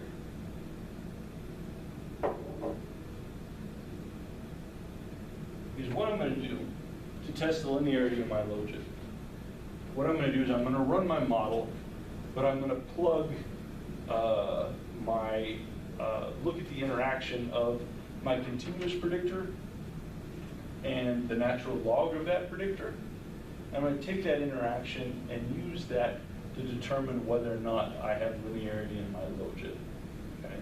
And so what I've done here is I've created, and to actually run down through this, I've taken my two continuous variables here is my number of impact statements, which isn't really continuous, it's a count variable, but we'll ignore that for right now.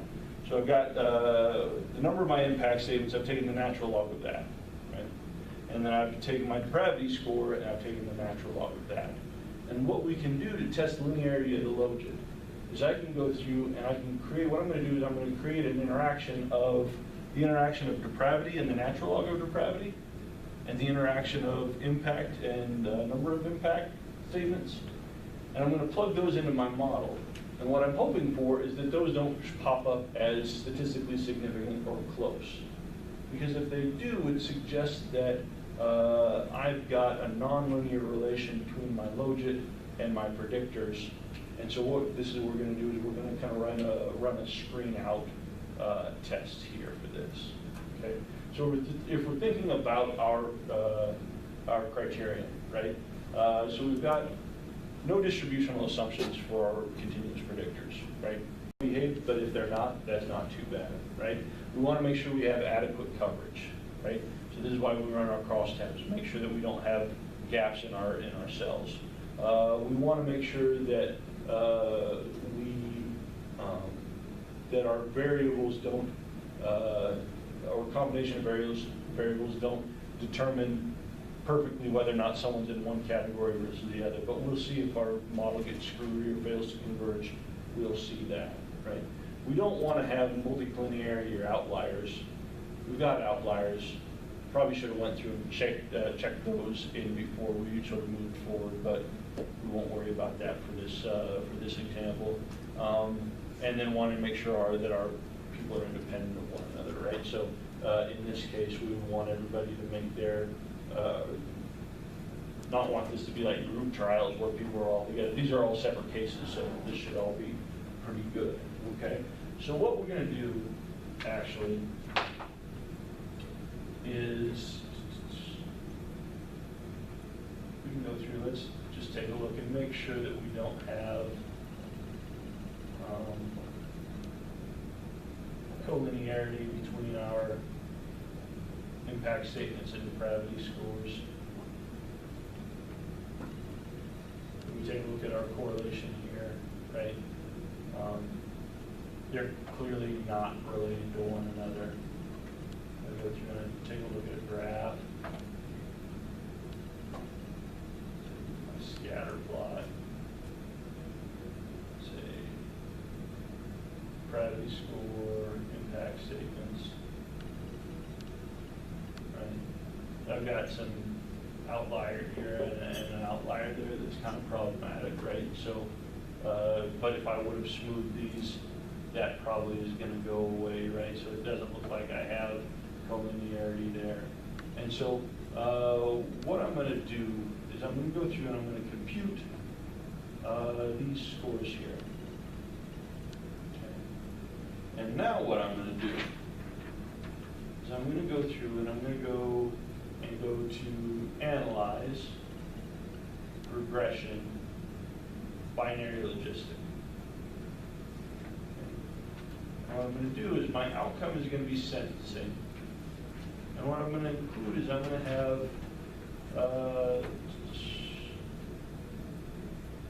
have number of impact statements, depravity score, and I'm going to do delivery. Those are standard ones. What's up? No, I'm not going to put the center. I'm not going to put the center there because I want sort of the interaction to be. I know on this I had centered interactions in there, but we won't. Don't worry about that. Okay. So should it not be? I don't think it makes a difference, but I did because I didn't.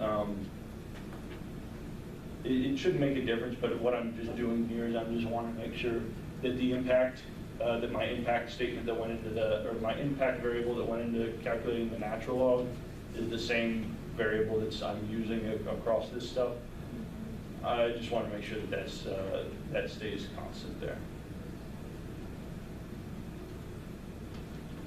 So then what we can do, and this is where things get nice, is so let's say I'm going to take number of victim impact statements. And then if I hit Alt and go natural, What did you hit? there we go. No, yeah, Control. So if I click number of impact statements, and then I hold down Control, and I hit natural log the natural log of my victim impact statements. It highlights those two, and then see this little AB? Just click that, and then it adds that as an interaction term. Okay? Same thing if I take depravity, hold Control, hit natural log of depravity, hit AB, it drops that in as an interaction term. It builds it for me, which is kind of nice. Okay? And the last thing I'm going to do is I'm going to go up, so I've got VIS depravity, VIS delivery, and then the interaction of my two continuous variables. But remember that VIS delivery, this is a categorical variable, right? So I need to tell SPSS to be able to address that. So what I'm going to do is I'm going to go up to categorical. I'm going to say, all right, VIS delivery is a categorical variable. And then I'm going to say, if I look at how this is coded, it doesn't really make a difference because this is just a screener. All we're looking at is whether or not this interaction effect is statistically significant. But what I'm going to do, if I look at, probably none ought to be my reference group. None, if you look on the front sheet for VIS delivery, is a 0. It's my first category. And so I'm going to say reference category for my categorical variable is going to be the first category. And then I'm going to hit change. Okay? And then I can hit continue. And what I've done is I've set up my model. So what the interface here is going to do is it's going to create my interaction terms for me, and it's going to dummy code my categorical variables for me, which is nice because that saves me having to go through and manipulate it all in terms of creating new variables. Okay. You can kind of follow me along with what, and for the actual model, our actual model will do something a little bit different, but we're going to go through, I hit page straight. So here, go through and run this, and we get a lot of outcome or output. We're not going to worry about that. What we're going to do is we're going to drop down here and look at our variables in our equation. Okay, and what we want to do is we want to go through and take a look at these interaction coefficients for the natural log of the number of impact statements by the number of impact statements, the natural log of depravity by depravity score, and wanting to take a look at whether or not those interaction terms are statistically significant. They're nowhere close, right? What this is doing is it's giving us a quick and efficient test of linearity of our logit. Okay. If we saw an interaction effect there, it would suggest that that my continuous variables don't hold a linear relation. Our continuous variables hold some nonlinear relation, may hold some nonlinear relation with the logit, and so then we would have to go back to square one and try and figure out what the hell's going on. Okay, this isn't going to happen hardly ever, but you always want to check for it because it's an assumption of the model. Okay, so people see what we did there. Comfortable with this? This is just, think about this as the same thing as testing for multivariate outliers, right? Remember how we went through in our general multivariate screening? We said, okay, we're going to regress subject number onto a bunch of stuff and look for different things. This is kind of the same thing, just a sort of a hack of SPSS to go through and see whether or not we've got a violation of our basic assumptions. You have a question, Joanne? I just think thinking of the vision is like so much worse than it used to be, so I can't see and mine is different. She just did included something two somewhere. variables that she those two. I was just trying to figure out where my mistake was. Okay. Sorry. And then for the, when we went back through and we did the dummy code you did first, can you explain why you did first instead of last time? Well, because if you go down through, if you take a look at the front of the papers, or at the front page of your output, so it looks like it really depends. It's not going to actually make a difference for this. It will in our actual analyses, but the way we've got VIS delivery coded, 0 is none, 1 is private, 2 is Q&A, 3 is open, right? Now the default, what SPSS does is it sets your last category as defaults to your last category as the reference group. But I don't know about you, like I often, if there's something inherently sort of like a reference group that I want, I usually like, well, that one's the first one, right? But you need to be careful because if you're not paying attention, what SPSS will do if you tell it not to is it'll default and make your reference group the last group of a categorical variable, and that's going to screw around with your interpretations, right? So you always want to make sure that what you think is the reference group is actually what SPSS is using as a reference group.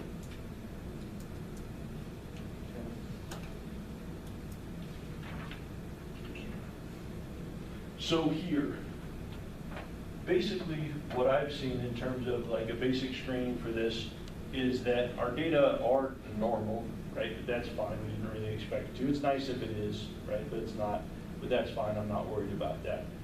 We do have some outliers. Would want to go through and address those, right? Probably going to have to go through, do some smoothing. What we went through looks like our coverage is pretty good, right? We don't have open cells. We don't have actually any expected values less than 1, and actually no expected values less than 5.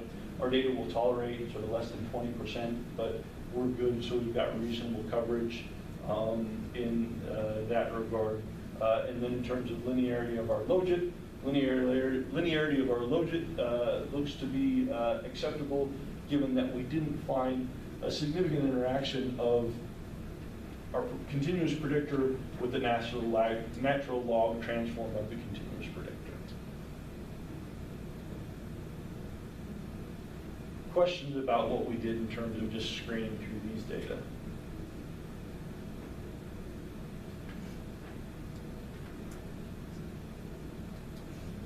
So what's continuing confusion? Where are we at with?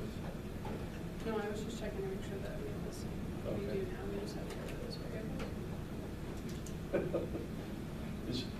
variable. Are you feeling squared away? What's got you hung up? Oh, I'm just like back. I missed some stuff, so I am just trying to catch up in my brain. Okay. Oh my god, I think we don't want our interactions to be significant. No. Right, because an interaction effect is a nonlinear effect, right? It's a multiplicative effect, right? And so what we want to do is just go through and make sure that our continuous predictors don't have an interaction with the natural log of the predictors moving forward. Now, I went through and redid this today, but now I'm going to have to go through and redo it. You guys, I should have saved the centering of the variables until later because that was confusing. We don't need to worry about that until later, right?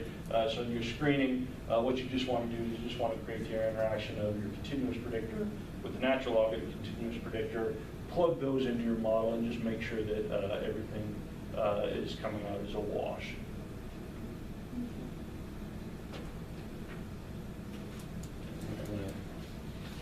Retweak.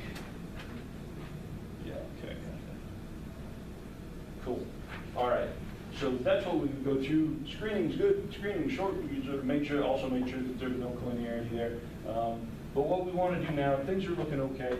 So what we're actually going to do is we're going to run our model, right? So what we want to do is we're wanting to see whether or not best linear combination of depravity score, number of VIS statements, and the way in which those VIS statements were delivered has any predictive value in determining whether or not people got a life sentence or sentenced to the death penalty or dichotomous outcome, okay?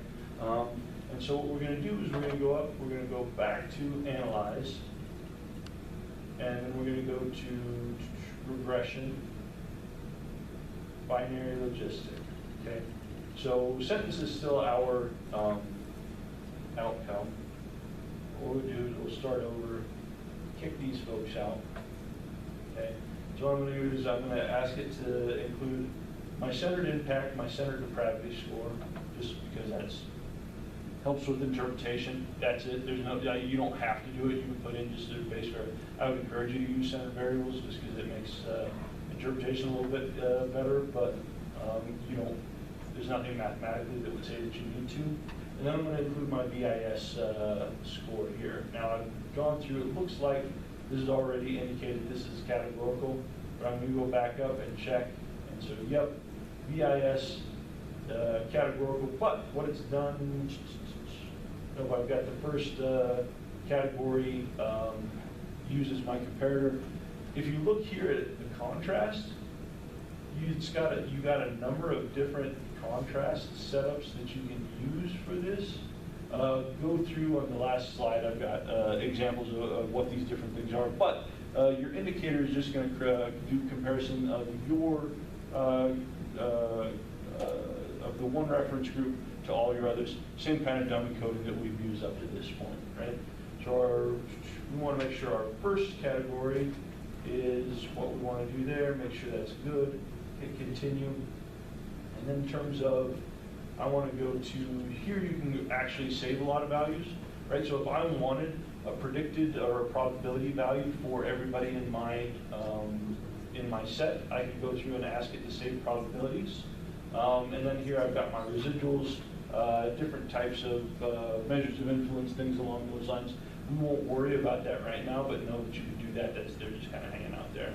But what I will do for my options, I'm going to ask for confidence intervals around my exponentiated coefficients. So basically, this is giving me a 95% confidence around my odds ratio, which is nice because SPSS will just do that for me. I don't have to do a bunch of other stuff. And then what I'm going to do is I'm going to ask for case-wise listing of residuals. This is just going to tell me if I've got any weird cases that are not expected within the context of our data. Okay. And I'm going to hit continue. And then I'll go ahead and paste that in. Okay. And so this is my model. This is the model that we're going to go through and look at, our predictive model here. And if we run this,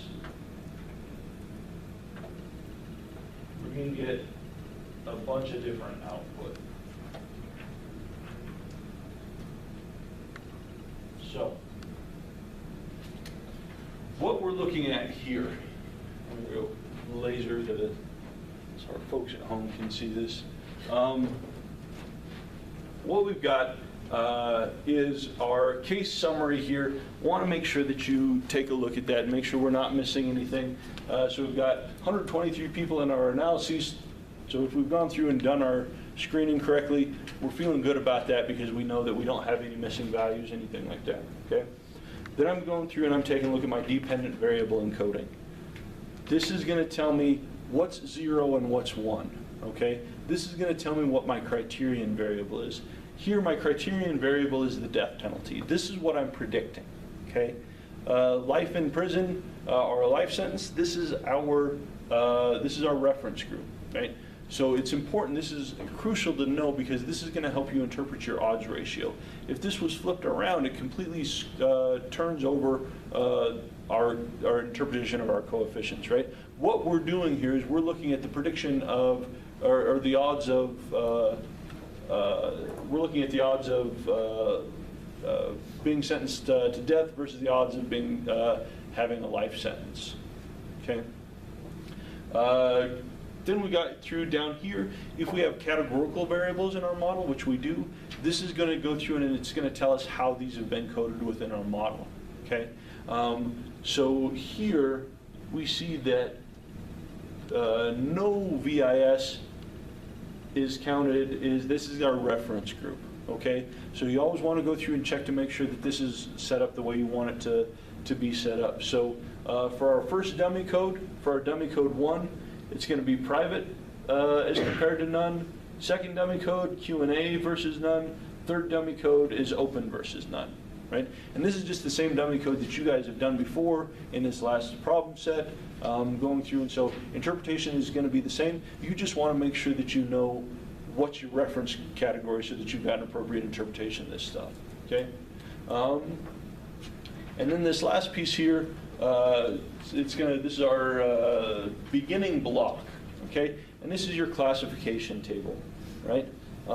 What we've got going on here is your model just with no predictors, okay? What is the likelihood of death versus life in prison with no other information, right? Essentially, the model with no other information is predicting the mean, right?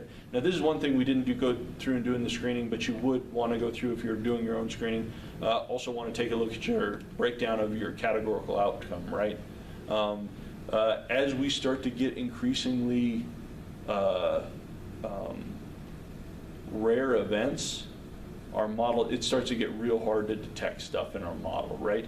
But here, we've actually got a reasonably, it's not identical, but reasonably even split. So it looks like we have 52 people who received a life sentence and 71 people in this set who received a death sentence, right? This is actually nice. The more kind of balanced this is, it makes our model, it makes it easier to go through and test things because we've got a low probability event, right? Here it's pretty good, but given, someone tell me what's going on in this table. It looks like here's what we observed and here's what we predicted. What did our model do? What do you think, Stephanie? This is our classification table. So this is what the data actually said, and this is what our model predicted. What did our model predict?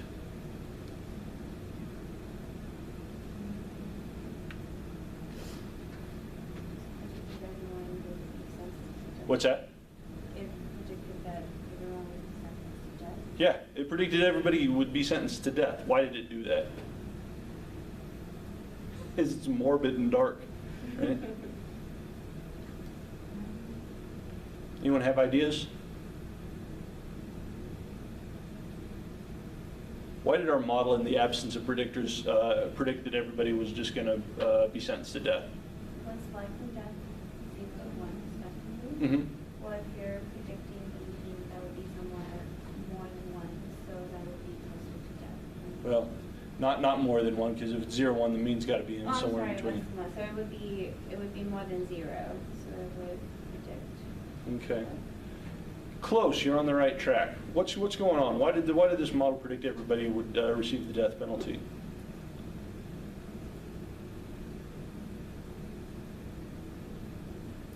Which outcome is more common?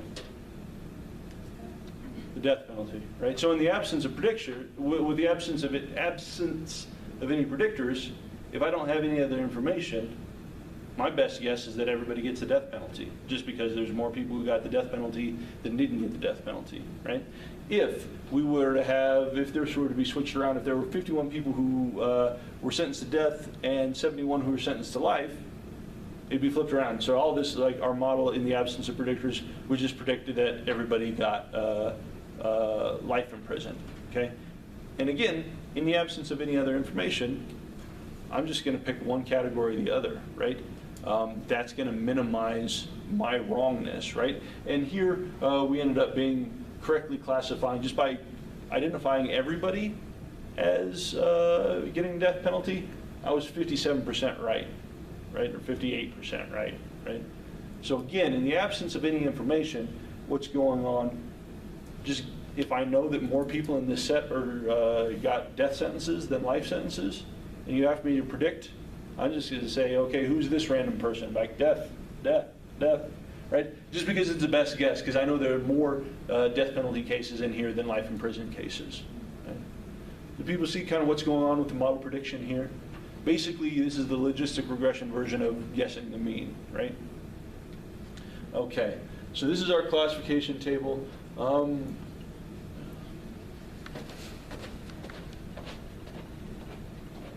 If we go through, okay. So here, this are the variables in the equation, okay? This is, how many variables do we have in this equation, in this model, in our base model? 0, right? We don't have any variables in the equation, right? And so all we're doing is we just have a constant, right? And so we can go through, and we often won't predict this. We typically wouldn't predict, but I think it's informative to just kind of know what's going on with each one of these tables. Basically, again, just guessing sort of the mean, right? What we've got is we've got our constant. So without any predictors, this is going to be sort of our expected outcome, right, in the absence of any predictors. And so here's our coefficient. Here's our standard error. If we take our square of our coefficient divided by the square of our standard error, this gives us our Wald test, okay? And our Wald test tells us that this, our intercept is statistically significant at, or it has a p-value of 0.088, right? And if we go through, and this is the nice thing that, SPSS does, is it exponentiates your coefficient for you. So, Sam, you have a calculator on you? Alex does. Alex is ready to rock and roll. All right. Alex, take base E to 0.311 and tell me what you get. Hold on, I gotta find this. Found it, got it. 2 what? 3.11? 3.11. 22.421. Is that right?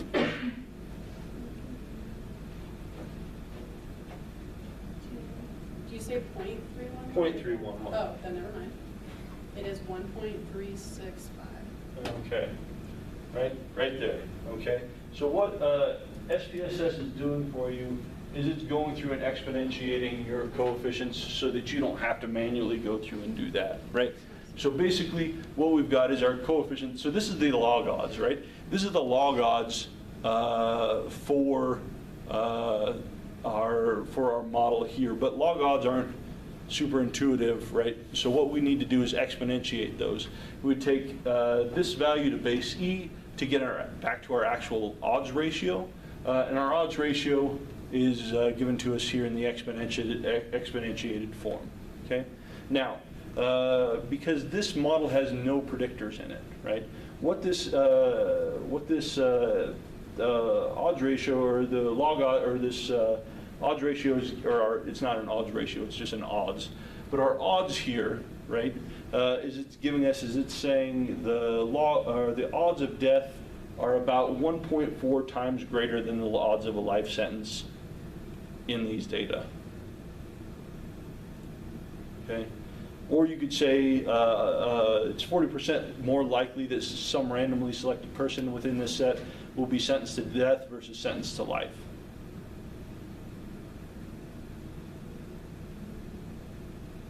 Okay, so now this isn't statistically significant. So based on this model, we would say it's kind of even money, maybe, but we're trending away, right? And so again, this 1.4 exponentiate, again, we can literally interpret this as just in the absence of any other information, right? We would expect the likelihood of or the odds of death to be 1.4 times greater than the odds of life sentence here. Okay. People kind of see what's going on with this? Okay. Variables not in the equation. We're going to come back to this. Well, I mean, actually, no, we won't. This is your Lagrange test. This is your score test. This is your Lagrange multiplier. Basically, what this is doing is it's a way of looking at what would happen if we were to leave this variable out of the full model. Okay, and so you can go down through and kind of take a look and see, test out some of these, but we typically aren't going to take a look at this because we've got better ways to go through and evaluate this. Okay, so don't worry about that, but just know that those are your Lagrange multiplier, your score test stuff there. Okay, so this is our base model, right? So basically this is giving you the model without any predictors. We're not going to probably spend a lot of time looking at this, but I just want you to know what's going on, what stuff's about, okay? But now we get into our first block here. This is our actual test. This is where the actual sort of stuff is taking place. We see this first, test of our model coefficients. What this is this is going to give you the test of the reduction in the model log likelihood given the inclusion of the predictors. Okay, so remember that we talked about difference in -2 log likelihood as being a way to test overall improvements with the inclusion of a variable, right? And so in this case, this is saying that as compared to a model with the log likelihood, -2 log likely value of a model with no predictors, right?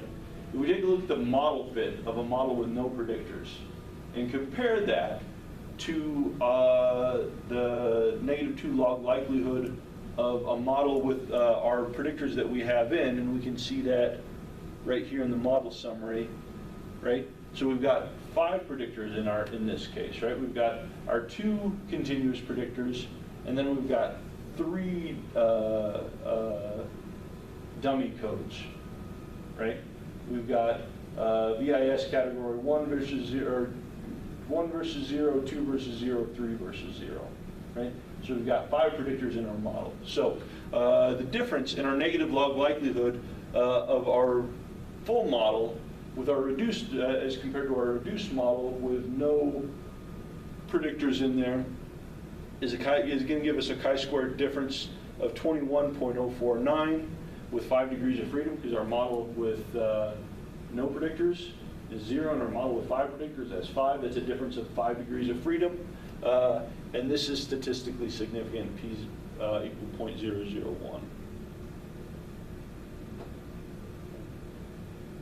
So what we're asking in this table, right, is does the addition of impact, depravity, and delinquency contribute to the prediction of our outcome? Think about this as kind of the same thing as your F table. As a test of your R squared, does the inclusion of these predictors does this collection of predictors do anything above and beyond just guessing the average, right? And in this case, we would say it does, right? So the inclusion of these 5 predictors, and remember what it's 5 predictors, so it's counting our 2 continuous and our 3 dummy codes, because our categorical variable has 4 levels, right? So a total of 5 predictors going through, and yes, this is doing better at predicting our outcome than just guessing just base rates. Okay. People follow me on this? Okay. And if we want to see our negative 2 log likelihood value for this model, it's provided right down here in the model summary. So our negative 2 log likelihood value for our model with all of our predictors is 146.52. Okay, and then you get your pseudo R squared values there. Don't worry about pseudo R squared. I'm not going to ask you to interpret pseudo R squares, but this is what's going on in this model summary.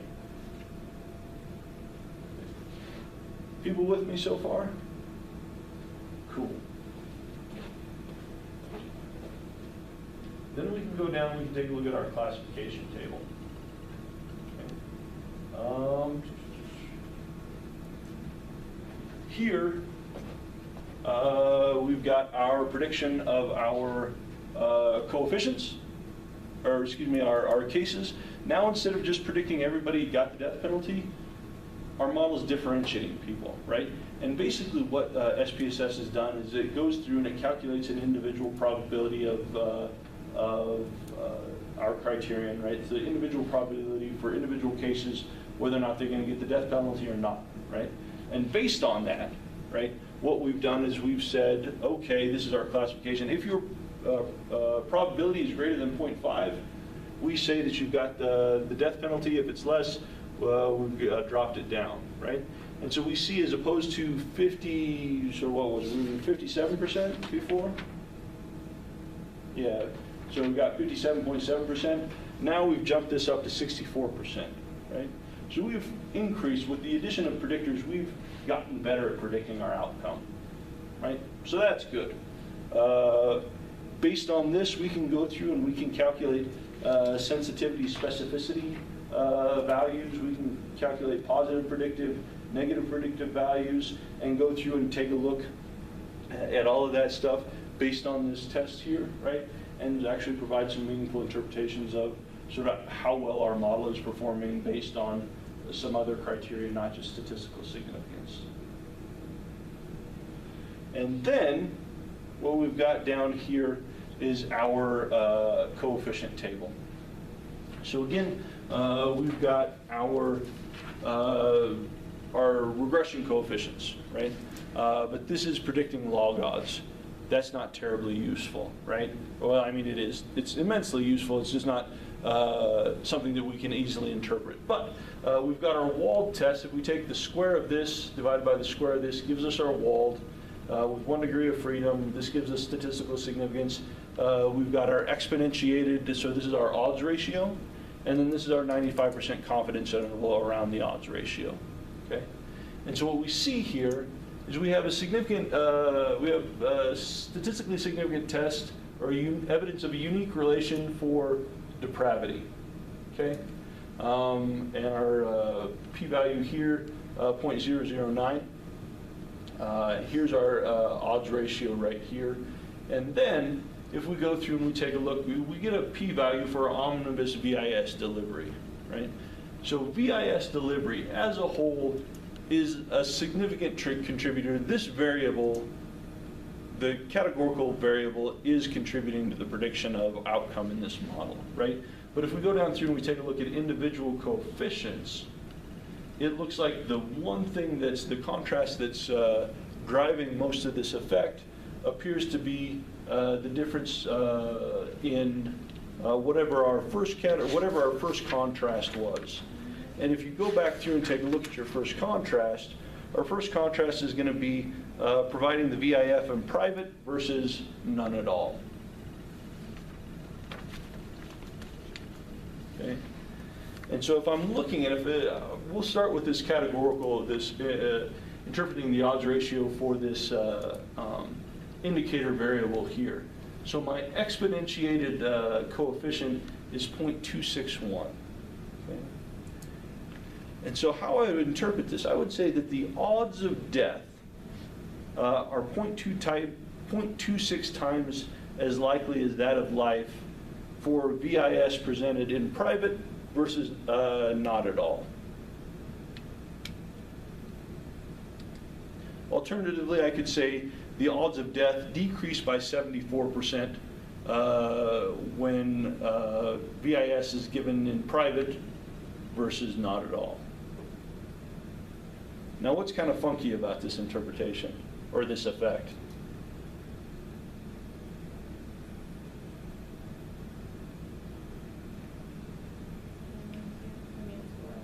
What's that?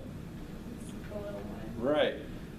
Typically, we would, and I don't know, I'm not a psych and law guy, but I would think the idea behind the victim impact statement would be to increase the likelihood of harsher penalty, right? But at least based on these data, it looks like providing the VIS in private versus not giving them anything at all actually decreases the odds of the defendant being given the death penalty. Okay? And so important to recognize that sometimes our effects don't always go the way we might think about, but if sort of you're in Arena's lab, this might make sense to you, it might not, right? But definitely something to take a look at. Other thing that we've got here, right? We've got our continuous depravity score, right? And our odds ratio for depravity is 1.1, okay? So basically what we're saying here is that 1 point increase in depravity increases the odds of death by death sentence or being receiving death sentence by a factor of about 1.1. So about an 1 point increase in depravity corresponding to about an 11% increase in the odds of death versus the odds of life sentence. If I were to crank that up, but again, depravity score is 0 to 100, right? So this is a very fine scale. 11% increase in likelihood of odds of death versus not death doesn't seem like a whole lot, right? But if I say, let's say I jump it up 2 points, right? What I would do is I would take 1.106 and take that to the second power. And so I could say a 2 point increase in depravity score associated with a 23% increase in the odds of death. If I go down through, I take a look at, if we go back through, take a look at the standard deviation of depravity. One standard deviation of depravity score is associated, it's a little under 9. If I take a look at a 9 point increase or standard deviation unit increase in depravity, standard deviation increase in depravity associated with about 148% increase in the odds of death versus life. Okay, so we want to be careful with our continuous predictors that even though our odds ratio is quite small, this is a very, very fine scale, and a 1 unit increase in that scale doesn't move things a whole lot. And so just wanting to take that into account as you're going through and interpreting things, right? So if you were to take this and divide it by 1.81, or excuse me, no, so it's the natural log of this and divided by, like you're going to get to get a D effect, you're going to get something that's infinitely tiny, right? And you're like, oh, this is like a microscopic effect. Well, that's an effect of moving the needle one point. So wanting to be aware of some of that. Okay. Yes? Could you Pounds? point the .261? Okay, yeah. So basically, so we've got, we would say the odds of death are 0.26 times as likely than that for life when the VIS is presented in private versus not at all, right? Okay, so if somebody gives a victim impact statement, then they're more likely to sentence the defendant to death? No, No. because it's the opposite, because 0.26 is less than 1. Odds ratio is less than 1 decrease, right? And so what we could do is we could flip that around. We could take 1 minus 2 points, 1 minus 0.26, and we would say that the odds of death decrease by 74% for cases in which the impact statement is read privately versus not at all, right? So this is just, anytime you see, I'm saying the odds of death are 0.26 times as likely, which actually means it's a reduction, right? And so want to make sure that you're straight on that. Yep. Thank you. So that does make sense within. Okay, so I got turned around because we were saying that effect doesn't make a lot of sense. Well, I don't know. I would assume, and it's not being my field, that giving an impact statement would result in a more severe penalty. But in this case, it doesn't. It looks like that actually does the opposite. It decreases the likelihood of death penalty. If we're thinking about death penalties being the most severe. What is an impact? What is an impact statement? It's like what the victim says, like how this thing has impacted me. So if it's bad, like my husband got murdered. Yeah. Yeah. And then you talk about your difference of life. You basically get like a life. Then the defendant's chance should be higher for death because it's been so bad on the victim. Oh, the victim. Yeah. Yeah, it's Oh, not the defendant, it's not the defendant. Okay, Yeah. I was like. Yeah. The defendant is the perpetrator. Yes, yeah, So- no, I know it. I just thought for some reason that the defendant was giving an impact statement and then they would be sentenced, like, in a different place. So I was like, why does this not make sense? Yeah. Okay. Okay. So last thing I want to do, because we're about out of time, but on the last page of your handout, okay, want to go through and demonstrate how we could go through and manually conduct a difference in your log likelihood test, right? So we've got 2 models. And maybe what we want to do is we don't trust our Wold statistic, and we want to actually calculate the negative log likelihood difference for our depravity scale, right? So what we could do in this first, syntax we have here, you can see we've got a model that includes, and if you're looking at the model, we've got our variables are centered impact statement and VIS delivery, okay? And so if we run a model with our impact statement and our delivery, we get this first one on the one on your left there, right? And so we see that we get a -2 log likelihood for this model. And again, your -2 log likelihood, remember, is a model, is a measure of how well your model fits. And so we get a -2 log likelihood of 156.713, okay? This tells me how well, this gives me, I mean, it's not interpretable in and of itself, but it just gives me a benchmark for how well our model fits if we just include impact statement, number of impact statements, and delivery of VIS. What I could then do is run my model that has impact statement, VIS delivery, and my depravity score. And if I run that model, and I take a look at the -2 log likelihood, I get a value of 146.519. Which of those is the better fitting model?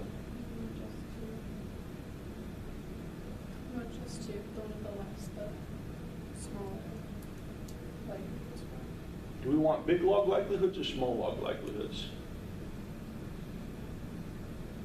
Oh, we want smaller. We want small, right?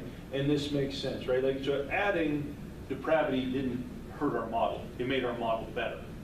So our model with just 2 predictors has a -2 log likelihood of 156.713, right? Our model with all 3 predictors has a negative log likelihood of 146.519, right? So it's gotten smaller, and that's better, right? But we can get incremental change in all sorts of things. What we want to know is this, does the contribution of depravity score, does this provide a significant increase in our model? Does it make, do we have evidence that it makes our model statistically better? Okay. So what we can do is we can go through our negative log likelihood test. We take the -2 log likelihood from our one model, right, with 2 predictors, subtract the negative log likelihood of the model with depravity score, and this is going to give us a value of 10.194. Okay. And now what I can do is I can take that as a chi-square value, and what's the difference in the number of predictors I have in these 2 models? 1. Chi-square with 1 degrees of freedom is equal to 10.194. And if I take a look at my critical value for chi-square with 1 degrees of freedom at alpha 0.05 is 3.84. Okay. So, does the inclusion of depravity increase the overall statistical quality of our model? Yes, it does, right? And if we go through and we take a look at the p-value here, this is going to be p less than 0.001, right? That's way out there, right? But if I go through and flip back through, take a look at my Wald statistic for depravity in my full model, what was it?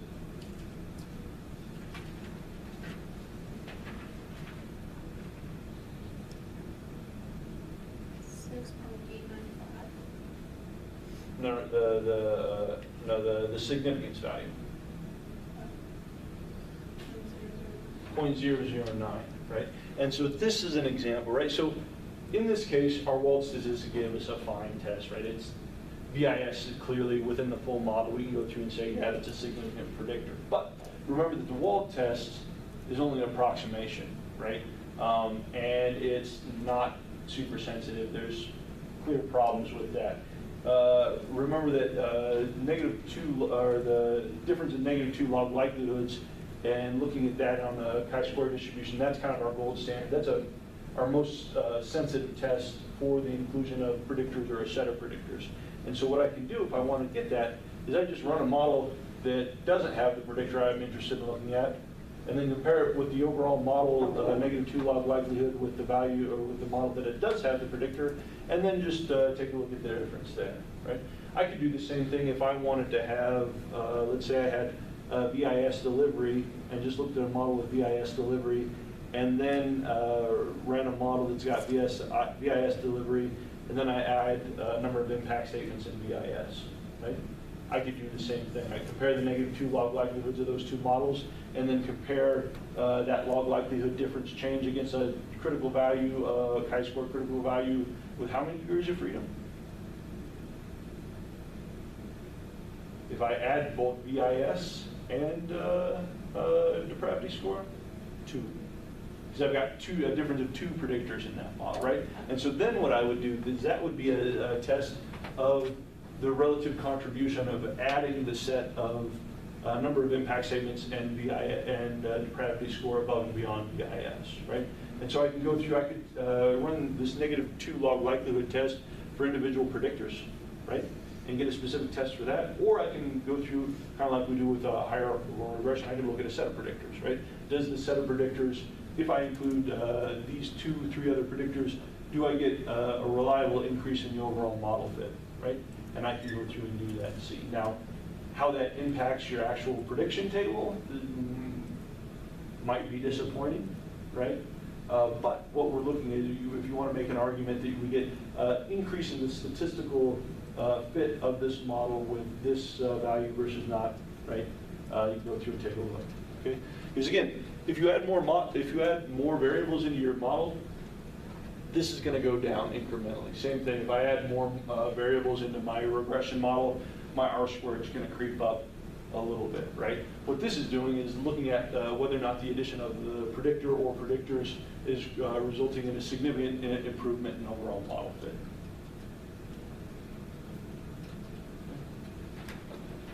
How are we feeling with logistic regression? Doing all right? Cool. All right, folks.